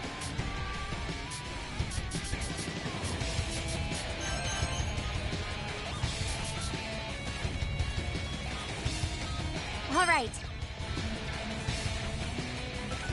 Bounce back. Thank you. Heal. Thank you. Hey.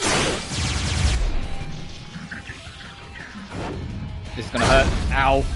Lily, are you okay? Lose hope. Lily's like, do I look like I'm okay? Let's back her up to the opposite end of the fucking world. Okay, 37 damage, so we can pick up another one. We could probably pick up one more, but I don't want to take the risk. I just wanted to get some SP back. I did it. Whoops. It's also why I'm not using like all my special items straight away, because they're DLC stuff. So, like, I'll use them when we unlock them, as in like later in the game when we start picking up 2.0s. Then I'll start using them. This shall do. But just to kind of keep it balanced to around the stage they expected you to be for your for the playthrough. That's what I'm kind of going for. And I prefer it this way. It's the same with Death End 2. In Death End 2, I'm not going to use the Dirk 1 characters because they legit break the balance of the game. I treat them as New Game Plus characters because if you know how to use them, they legit just completely bust the game open. Alright. Yeah. Got him. Some good crits. Oh, some good wall bounce. Ow. Let's go. I did it. Hey, I could be a little cheeky with this. Hang on. I did it. Recovery shot from across the map. There you go. Yeah, Sheena. There, let's go. I've got you. Thanks. My turn. In Death End 2, I'm not going to use any of the Dirk 1 cast. In this game, Celica is pretty broken. I will give you that. I will probably use her a bit because she is part of the main balance and part of the main team. The reason why I don't use the Dirk 1 cast is because, at least to me, it came across like they were a last-second addition. Like they weren't in the intention originally planned to be part of the party. And originally it was just going to be, you know, the normal 3. So that's like entirely me making up the rules as I go, I know, but that's kind of how I treat it. Alright. So like I probably will use Celica. I'm not actually going to use Claire as much as you'd think. I'll use Claire a bit because she is definitely fucking good, but I don't actually like using Claire that much. My main team at the end is probably going to involve Lucille. Like, it'll be Sheena, Lucille, and then whoever I feel like third, but probably not Claire. I can't fucking see because of the camera angle. Are you okay? Lose hope. Hey, you know what? This is your fight. Shoot it again. Stop. Give him hell. Firing off. And it's more of a fan service than anything else. Smooth. Oh, yeah, the fight's over. That's why it just ended. For now. I mean, yeah, it was a little bit, the fan service stuff. It's just like, hey, these guys from the first game, here you go. And it was the same engine, so it's like, you might as well just chuck them in. Unfortunately, the other thing that gives away it was kind of last second is how ridiculously fucking broken they are in the second game. I know I've said it before, but holy shit. Seeing Claire delete the final boss on hard mode in under a minute was something I never thought I would see until I watched the speedrun. The speedrun is literally, like, only fight the bare minimum that you need to, up until you get the cast 1 group, and then you put Claire on your team and you win the game. And I was just like, what the fuck? Did we do it? You just literally stack buffs and let her do the work, and she just like deletes enemies. Lily, are you alright? But yeah, now we've beat the first major boss. When we get out of the castle, I mean, next in like the field area, I will save and wrap. There's something floating. It looks like a light. It doesn't seem to resemble the parasites that we found in the past. Would you mind grabbing it for me? Just a moment. Huh? What are you doing? Oh, wait, Buggy! Don't just scarf it down! Stop!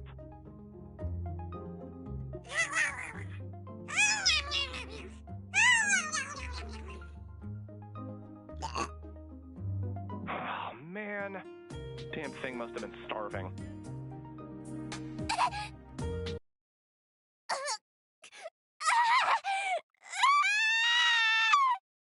Sheena?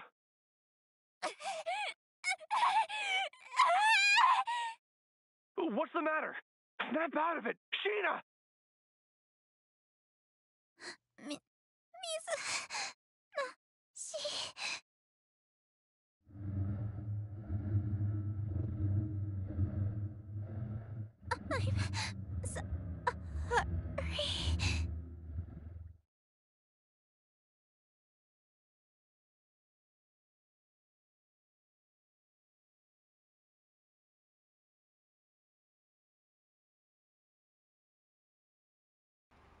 Oh fuck, it's me again.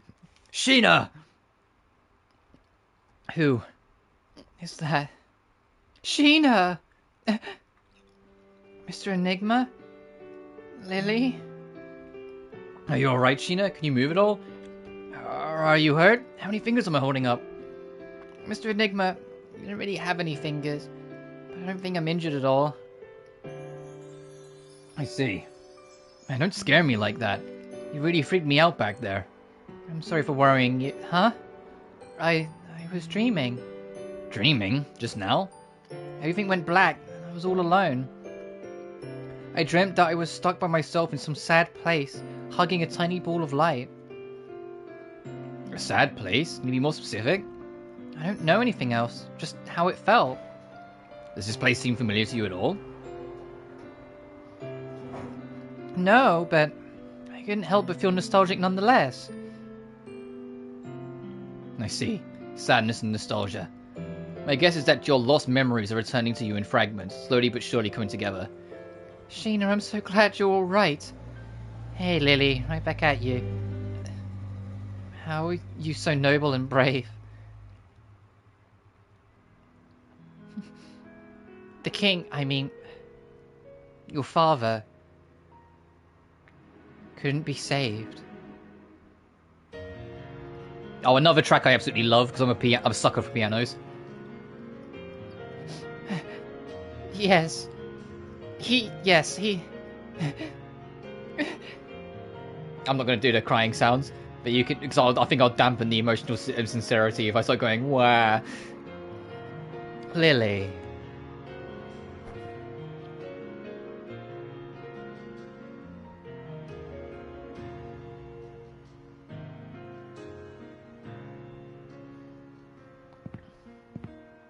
Lily, are you holding up okay? Yes. Please excuse me for losing myself. You don't have to bottle up your emotions. Crying when you're in pain is perfectly normal. In fact, you're welcome to lean on my shoulder whenever you need it. Thank you so much.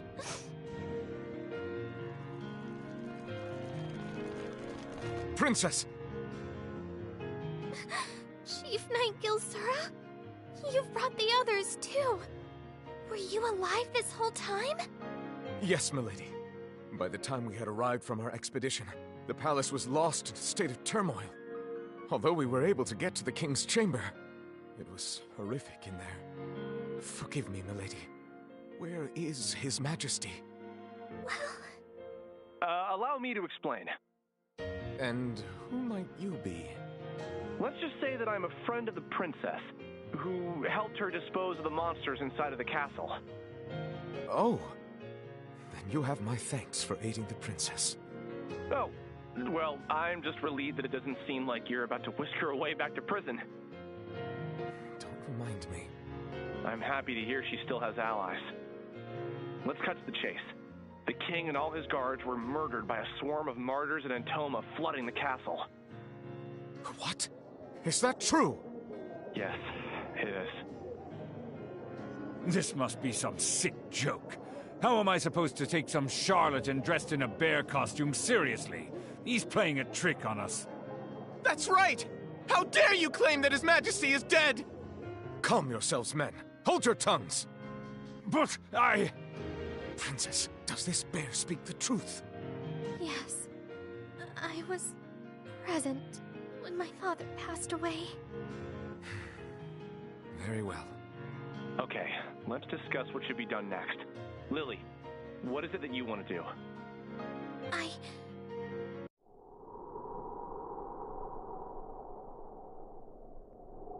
wish to carry out my father's will. What was with the wind effect there? It was like it's like you had to think. To do so, however, we must rid our world of the Entoma. What occurred here can never happen again. More importantly, we must discover what became of the other survivors from the attack 1 year ago. I feel so powerless, though. I have no faith in myself to defeat the martyrs or the Entoma on my own. So, I must ask a favor of you all. You are journeying to find a way to destroy the Entoma once and for all, right? Would you mind if I joined you on your journey? Not at all. Of course you can. In fact, I thought you'd never ask. Oh, but if you're the queen now, then wouldn't the kingdom need you, Lily? Gilsura, Leave everything to me. We shall await your safe return patiently, Your Majesty. I appreciate your understanding. I promise that I won't return without a solution to deal with the Entoma for our people. Good luck out there, milady. We'll be on our way now.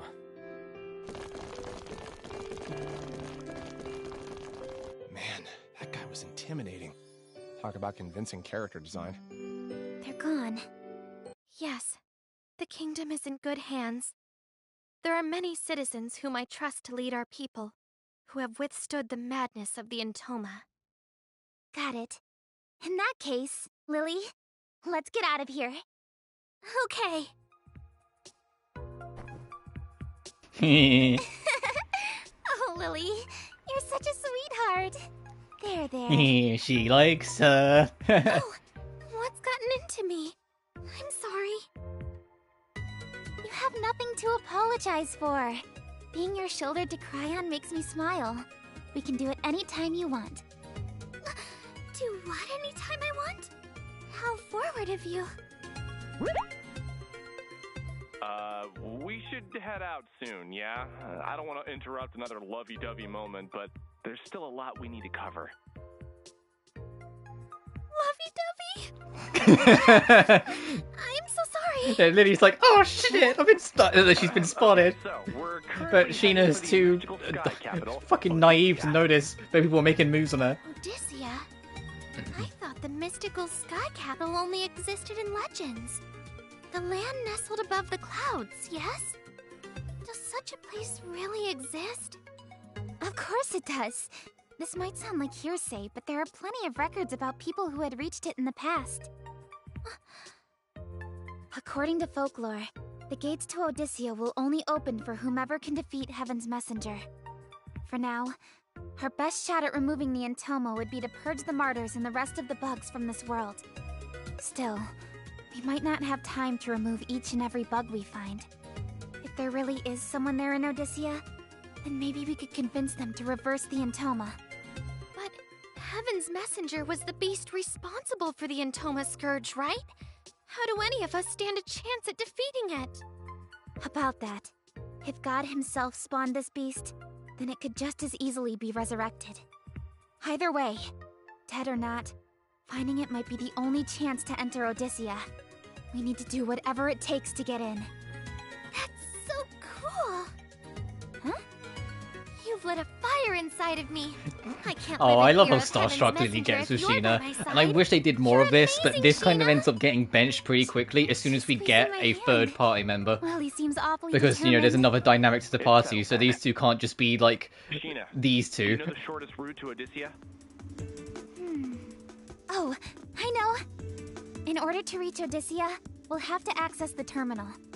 First, we need to reach Rosaria Forest, where the elves live. Rosaria Forest is just beyond Hardis's neighbor, Sturful. All right, let's start there. Time to make our move, everyone. Yes! Sheena? Are you a master adventurer? Oh, not at all. I'm kind of a beginner, actually. Then how you know the path to reach Odyssea? Well, because I create... Sheena! What? Oh, I meant I studied a lot of books detailing Odyssea's history. I see. You've developed a passion for traveling that stems from a healthy thirst for knowledge. It seems I've got a lot of reading to do. That was a close one. Thank you, Mizunashi. Jeez, think before you speak next time, okay? I'm sorry, Mizunashi. About Heaven's Messenger, we never programmed any monster capable of doing catastrophic damage like that in World's Odyssey. Wait, do you mean to suggest that Heaven's Messenger has been corrupted by bugs too?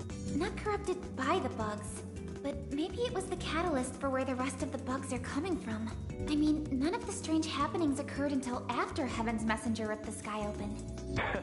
Funny, I was just thinking the same thing. For now, we'll have to progress through the game normally and reach Odyssea once we've dealt with Heaven's Messenger. Roger. The trail should lead us right to Sturfil. I'm so excited. Okay. A little excitement is well and dandy, but don't let your guard down, okay? From what I can see on the world map, there are no towns between here and Sturfil, and topography readings tell me that there is mountains on all sides of you. The entire area is swarming with bugs, so be on the lookout for martyrs. Just be careful, you two. You're not coming with us, Mr. Enigma? I have to take care of something, but I'll return later. Just so we're clear, don't become lazy and let bugs ambush you while I'm gone, got it? Hey! He left. Where does he get off? Sometimes Mr. Enigma is such a jerk. But I think he was just trying to warn us, no? Even so, he could have been a little nicer about it. On top of that, he completely cut me off and disappeared before I could get my word in. Talk about rude! I wonder if he hates me. It doesn't look like that to me. From my perspective, the two of you seem really close most of the time. Enigma's always looking out for you, Sheena. I can tell you care a lot about him, too. No. You can't just ship two people together without any development. That's bad writing. Sheena saying it how it is. Just putting people in their place. No, you can't just fucking ship people together because you fucking feel like it. It needs to make sense. Which is why it makes more sense for Sheena and Lily to be together, because those two actually have chemistry that's developed throughout the course of the story. Bad writing? What's that? Oh, I'm sorry, generally speaking, a writer is a storyteller. Maybe calling him a bard would be more appropriate. In other words, a writer is in charge of the show. Got it. That's right. That's besides the point for now, though. Come on, we need to make progress to show Mr. Enigma. You're right. Another close call. Lily might be an NPC, but I'm starting to think she might be too clever for me. Are you going to be on the field now so I can go save? Does this just put us straight back in the castle?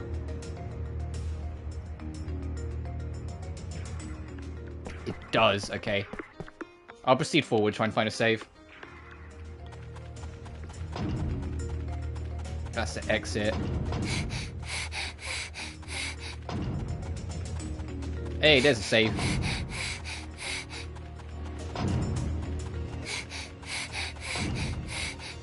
Oh, I think this is... Yeah, I know where we are. This is back at the start.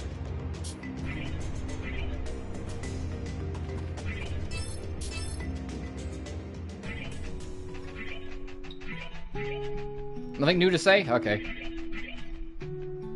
You called, right? Oh, a quest. Oh, a quest. Right. That should do it.